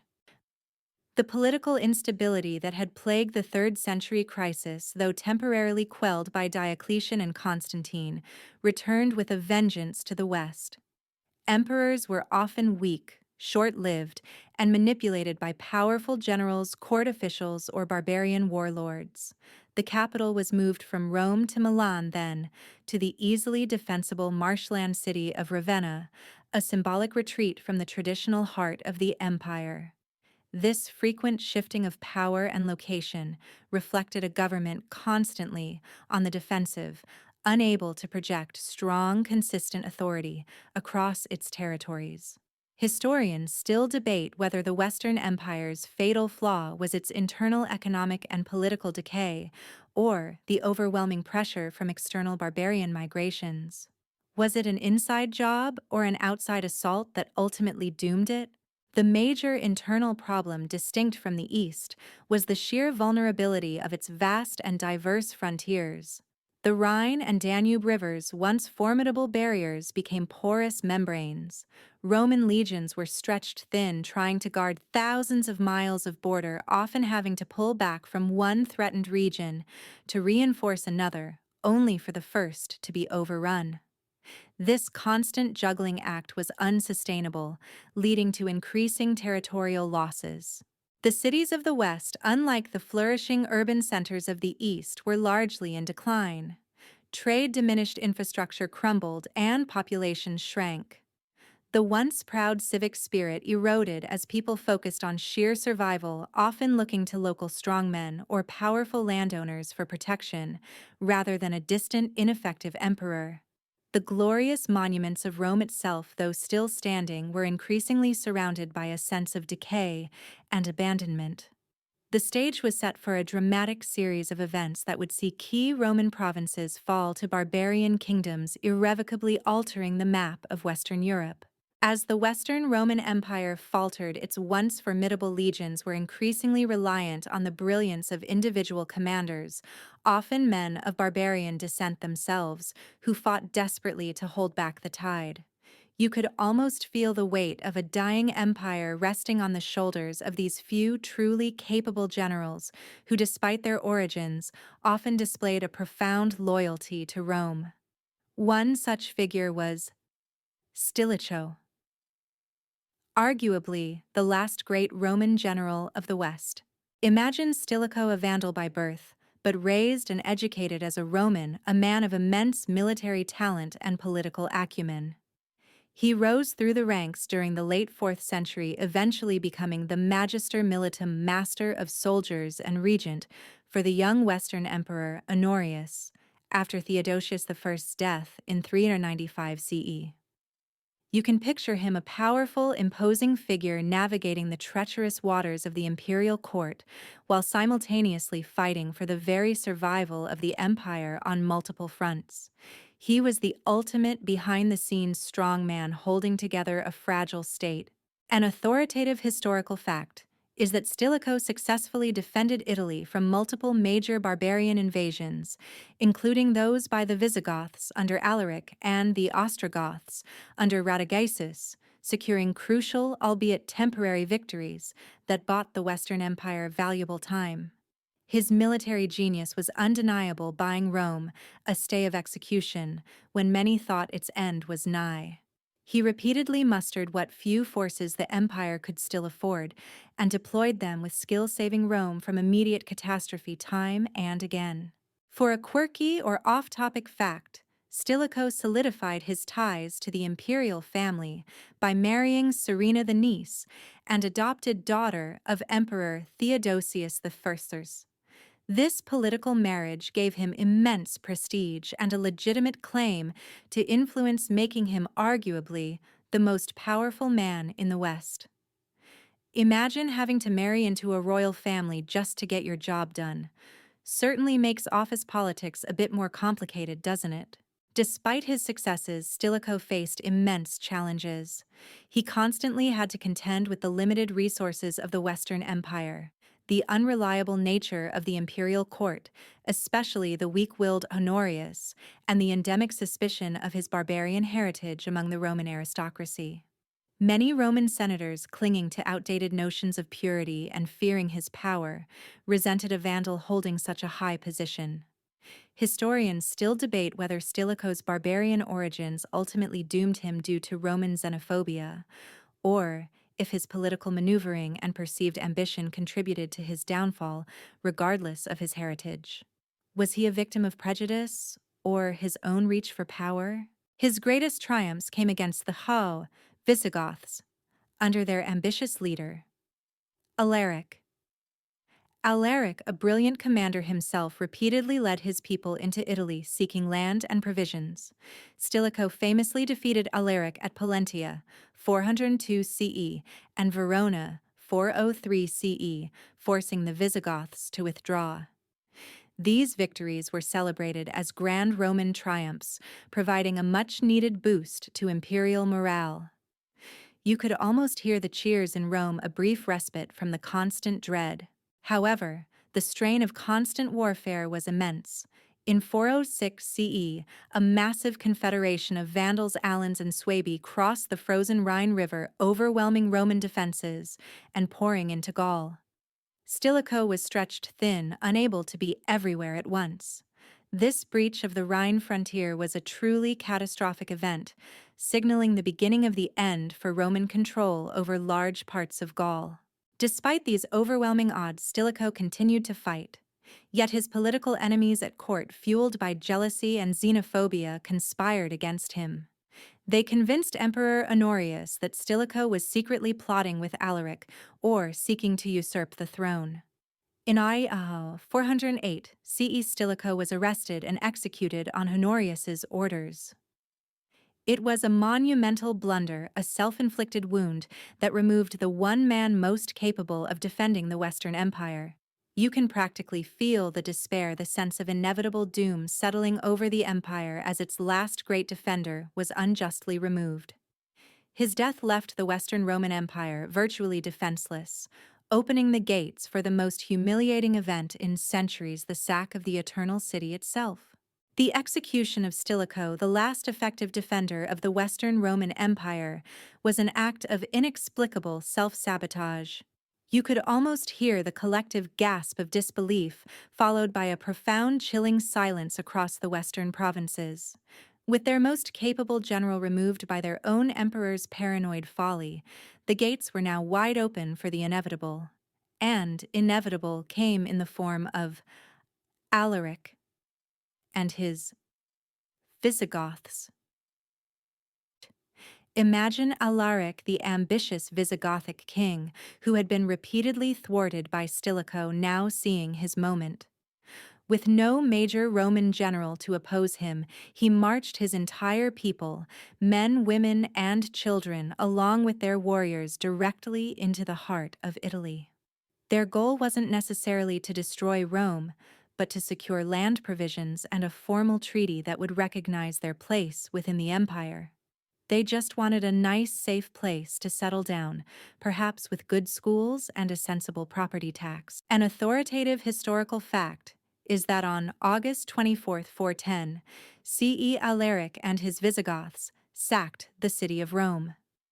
This was the first time in nearly 800 years that Rome had been successfully invaded and plundered by a foreign enemy, a monumental psychological blow to the entire Roman world. The last time it happened was by the Gauls in 390 BCE. It was less a military conquest and more a strategic humiliation to force the Emperor Honorius to negotiate. For a quirky or off-topic fact during the sack, some Visigoths apparently tried to loot the tomb of the Roman Emperor Augustus, but found it already empty, likely having been plundered centuries before. Imagine being a barbarian warrior finally getting into the ultimate treasure trove, only to find someone else beat you to it. Talk about a disappointment. The actual physical destruction of Rome in 410 CE was not as extensive as often imagined. The Visigoths pillaged the city for 3 days, taking valuables and captives, but they didn't burn it to the ground. They generally spared churches and major monuments respecting the city's unique status. However, the psychological impact was catastrophic. You could almost feel the collective despair and disbelief rippling across the empire. Rome, the Eternal City, the symbolic heart of Western civilization, had fallen. It was a shattering blow to Roman pride and a stark reminder that the empire was no longer invincible. Emperor Honorius, safely ensconced in the marsh fortress of Ravenna, famously seemed more concerned about his pet chickens than the fate of the capital.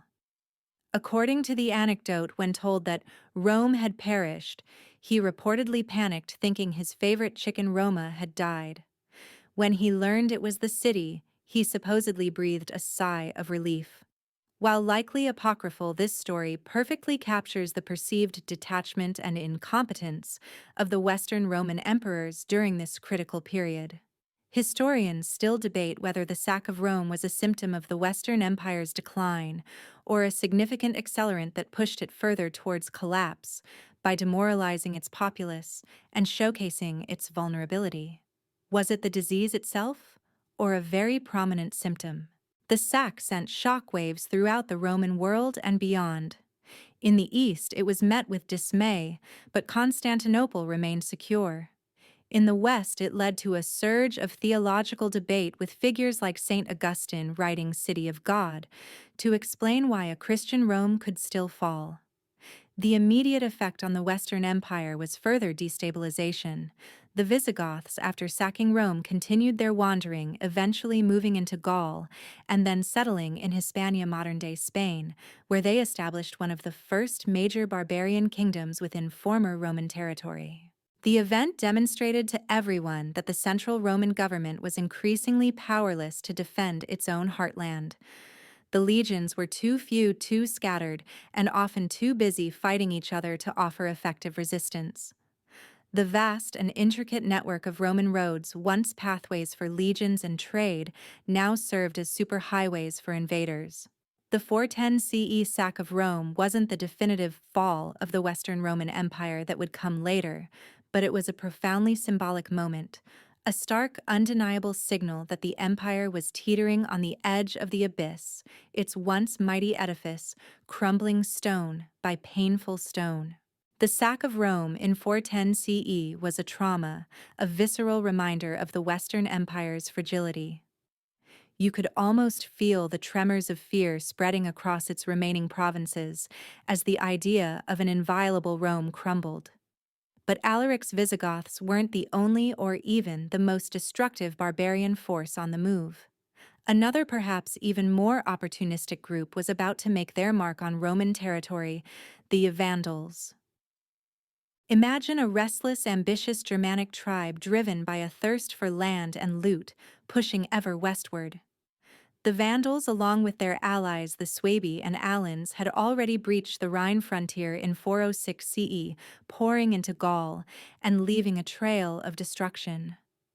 They were a force of nature sweeping through the weakening Roman defenses. You can picture them, a vast horde moving with a grim determination, leaving ravaged cities and deserted fields in their wake. An authoritative historical fact is that in Bao, 409 CE, the Vandals, Alans, and Suebi crossed the Pyrenees Mountains from Gaul into Hispania, modern-day Spain and Portugal, effectively detaching large parts of the Iberian Peninsula from effective Roman control. This was a critical loss as Hispania was a valuable source of grain minerals and manpower for the Western Empire. It was like a vital limb suddenly going numb. For a quirky or off-topic fact, the term vandalism itself derives from the Vandals due to their reputation for destructive behavior, particularly their notorious sack of Rome in 455 CE. It's a testament to their lasting impression, even if historians now debate whether their destruction was truly worse than other barbarian groups. So next time you see a defaced public bench, you can thank or blame the historical impact of a Germanic tribe. The Vandals, after years of campaigning and establishing small kingdoms in Hispania, made an even more audacious move. In 829 CE, under the leadership of their cunning and ruthless king Gaiseric, they crossed the Strait of Gibraltar into North Africa. This was a truly monumental undertaking for a barbarian tribe requiring a massive fleet of ships. Imagine leading tens of thousands of people, including their horses and livestock, across a treacherous sea in improvised vessels. It was a logistical nightmare, yet they pulled it off. North Africa, as we discussed earlier, was the Hakka granary of the Western Roman Empire. Its fertile lands supplied Rome and Italy with vital grain. It was also a source of significant tax revenue and a strategic hub for maritime trade. The Vandal invasion therefore struck at the very economic heart of the Western Empire. Historians still debate whether the Vandal invasion of North Africa was a purely opportunistic move to seize rich lands, or if they were invited by disgruntled Roman officials, perhaps even the Roman governor of Africa Bonifacius, who was at odds with the imperial court. Was it pure conquest or a desperate invitation gone wrong? The Vandal conquest of North Africa was slow but relentless. They besieged and captured Roman cities, culminating in the fall of Carthage, the richest city in Roman Africa, in Makhof 489 Shansi. This was a catastrophic blow for the Western Roman Empire. With Carthage as their new capital, the Vandals immediately established a powerful navy, transforming themselves from a land-based tribe into a formidable maritime power. You could almost feel the Roman elite in Ravenna shudder at the thought of a barbarian fleet controlling the seas that supplied their very food. The loss of North Africa meant the loss of essential grain supplies, forcing Rome to rely on increasingly unreliable shipments from other regions or face famine. It also meant a massive reduction in tax revenue, crippling the already strained imperial budget. The Vandals, now masters of the seas, began launching devastating pirate raids against Roman shipping and even coastal cities in Italy. The Mediterranean, once a Roman lake, was no longer safe. The Vandal conquest of North Africa was not just another barbarian incursion. It was an economic death blow to the Western Roman Empire. It deprived Rome of its most vital resources and left it vulnerable to attacks from the sea. This profound strategic loss, coupled with the ongoing struggles in Gaul and Hispania, left the Western Empire increasingly isolated, impoverished, and utterly dependent on the mercy of increasingly powerful barbarian kings. The stage was set for even more desperate struggles as the empire's lifeline was now firmly in barbarian hands. The loss of North Africa to the Vandals was a catastrophe for the Western Roman Empire.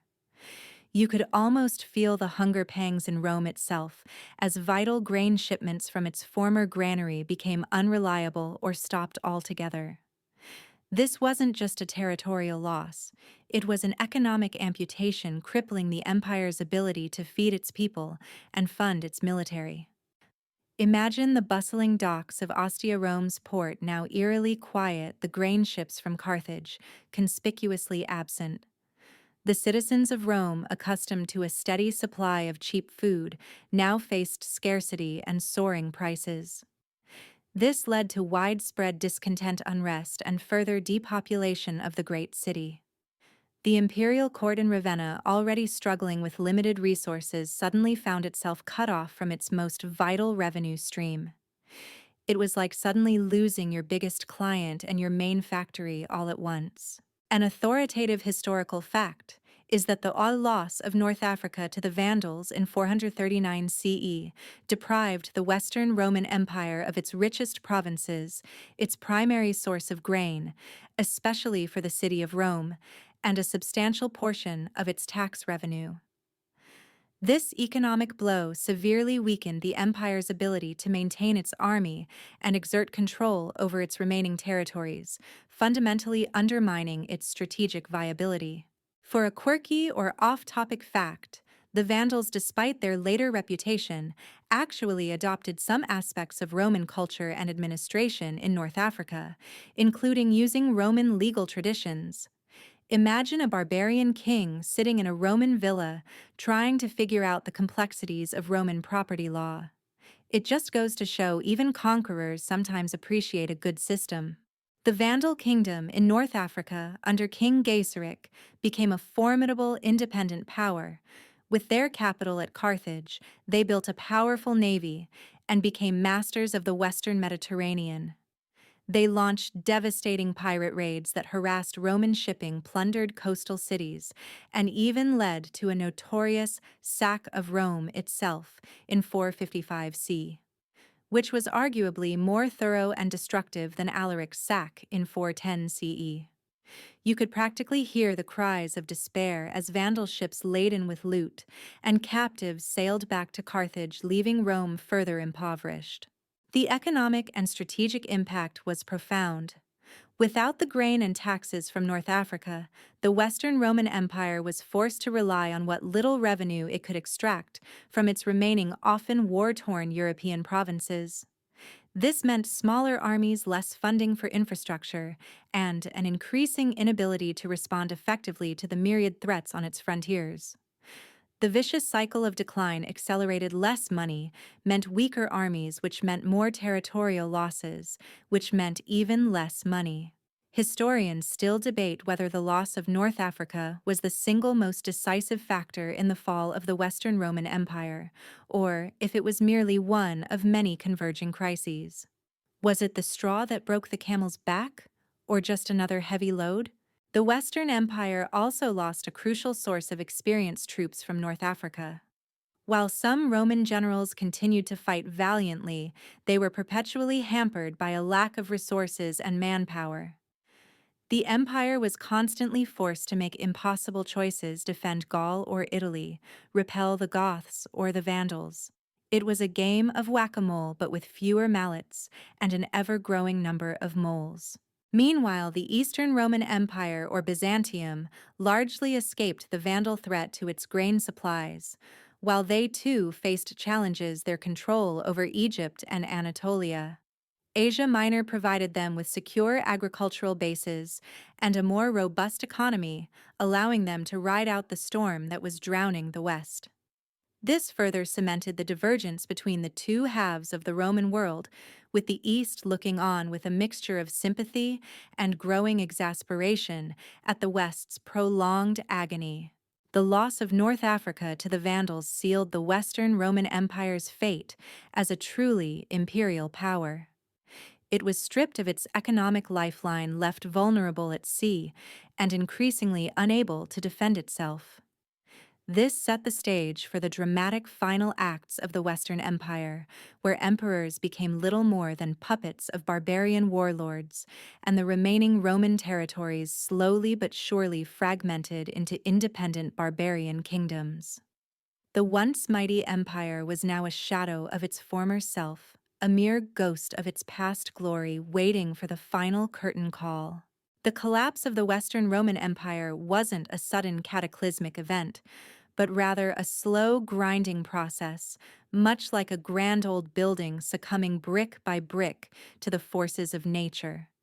You could almost feel the weight of centuries of Roman rule dissipating, replaced not by a unified new power, but by a mosaic of emerging, Germanic kingdoms. The traditional Roman institutions withered, not always violently, but simply losing their relevance as real power shifted to barbarian warlords. Imagine the landscape of Western Europe in the mid-5th century. Gaul, once a prosperous Roman province, was now fragmented. The Visigoths controlled much of Hispania and southwestern Gaul. The Franks were solidifying their power in northern Gaul. The Burgundians had established a kingdom in the southeast. In Britain, Roman authority had long since vanished, replaced by Anglo-Saxon kingdoms. North Africa, as we discussed, was firmly in Vandal hands. Italy itself, the heartland of the Western Empire, was increasingly under the sway of Germanic generals, who, while nominally serving the emperor, held the true military power. An authoritative historical fact is that by the mid-5th century, the Western Roman Empire had effectively lost control over most of its former provinces, with independent Germanic kingdoms establishing themselves within its borders. These kingdoms, though, often still acknowledging a distant Roman emperor in theory, governed themselves and collected their own taxes, marking the true fragmentation of imperial authority. For a quirky or off-topic fact, many of these Germanic kings, despite having conquered Roman territory, actually admired Roman culture and sought to legitimize their rule by adopting Roman titles, building Roman-style villas, and even issuing coins with their own images alongside Roman emperors. Imagine a conquering barbarian king eager to fit in, awkwardly trying to learn Latin dinner etiquette. It's a testament to the enduring prestige of Roman civilization even in its decline. The emperors in Ravenna, meanwhile, became little more than puppet shadows of their former selves, often chosen and deposed by the very Germanic generals who supposedly served them. Their reigns were short, precarious, and largely inconsequential outside of the immediate imperial court. These emperors were often children or weak figures, a stark contrast to the mighty figures of Augustus or Trajan. You could almost feel the despair of any remaining loyal Roman official watching this tragic charade play out, knowing the true power lay elsewhere. Historians still debate whether the establishment of these barbarian kingdoms within the Roman Empire was an inevitable outcome of barbarian migrations, or if Roman policies of incorporating foederati allies ultimately led to a slow, peaceful takeover rather than outright conquest. Was it an invasion or a gradual assimilation that ended in foreign rule? This question emphasizes the complex, often nonviolent ways in which power shifted. The military was also transformed. The Roman army, as a unified, disciplined force, had largely ceased to exist in the West. Instead, generals relied on a patchwork of Romanized barbarians, mercenaries, and loyal local troops. When a new emperor was put on the throne, it was often with the backing of a specific barbarian contingent whose loyalty was conditional and expensive. The gold and prestige that once drew talented men to the legions were largely gone, replaced by a desperate scramble for survival.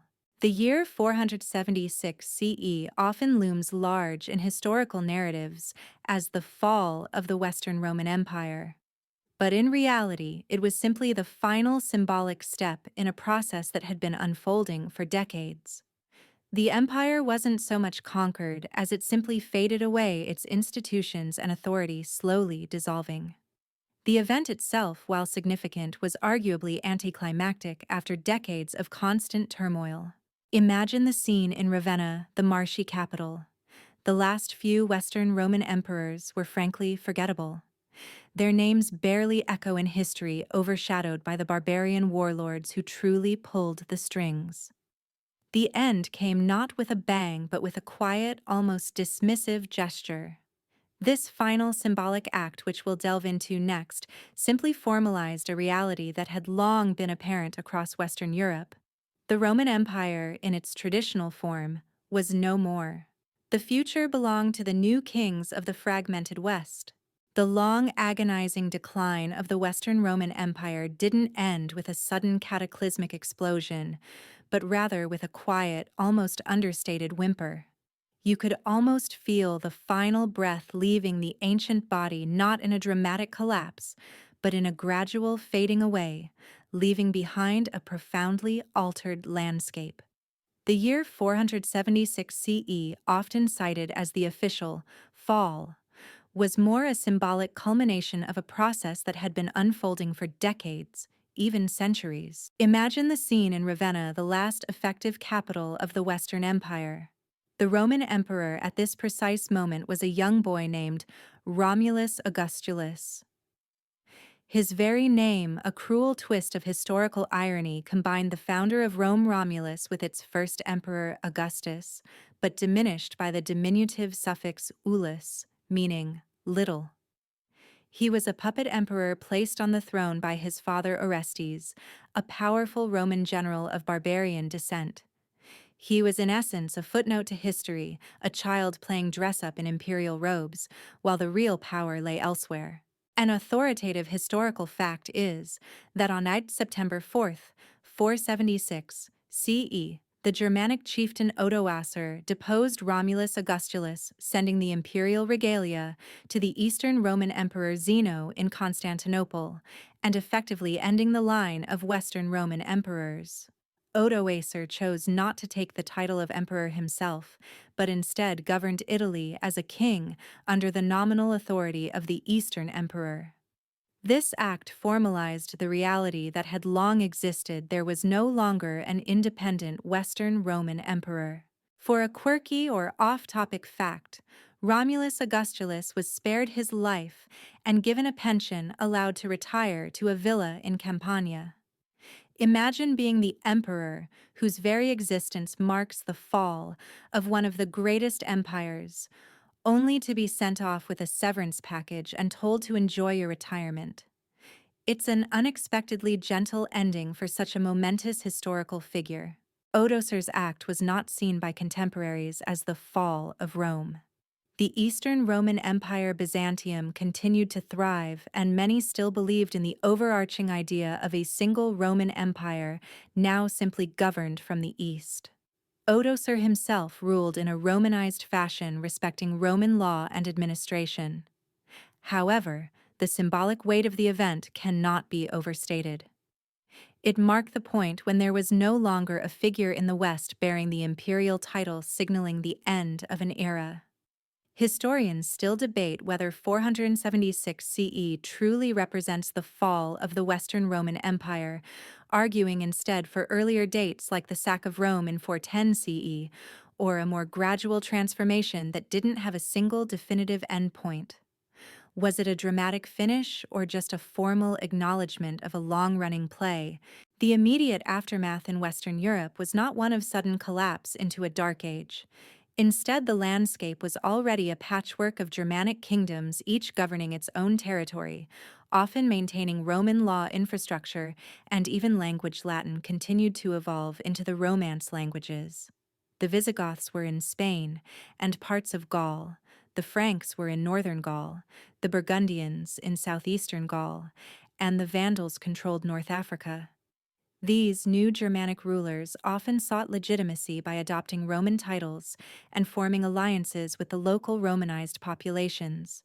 You could almost feel the cultural blending, the gradual fusion of Roman and Germanic traditions, creating something new. The legacy of Rome's decline and fall is immense and enduring. It reshaped the political, social, and cultural map of Europe for the next 1,000 years. The Roman legal system, language, Latin architecture, and administrative concepts continued to influence the emerging barbarian kingdoms. The Roman Church, the Christian institution that Constantine had so powerfully promoted, became a dominant force, providing continuity and a new unifying ideology in a fragmented world.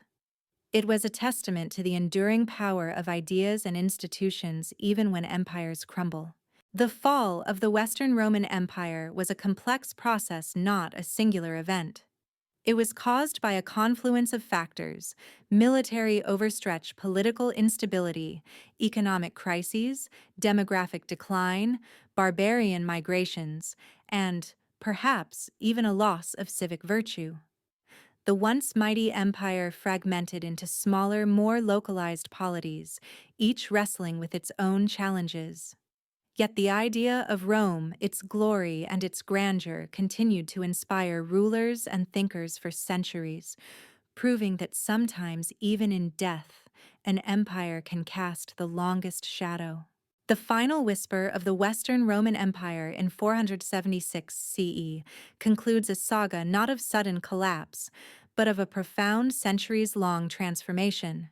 We've journeyed from the apex of the Pax Romana, feeling the quiet hum of prosperity, through the tumultuous reigns of soldier emperors, the crippling grip of plague and economic decay, and the relentless pressure of barbarian tides at the gates. We saw emperors like Diocletian strive to fix the unfixable, Constantine reshape the empire with a new faith and a new capital, and valiant generals like Stilicho fight desperate rearguard actions against overwhelming odds.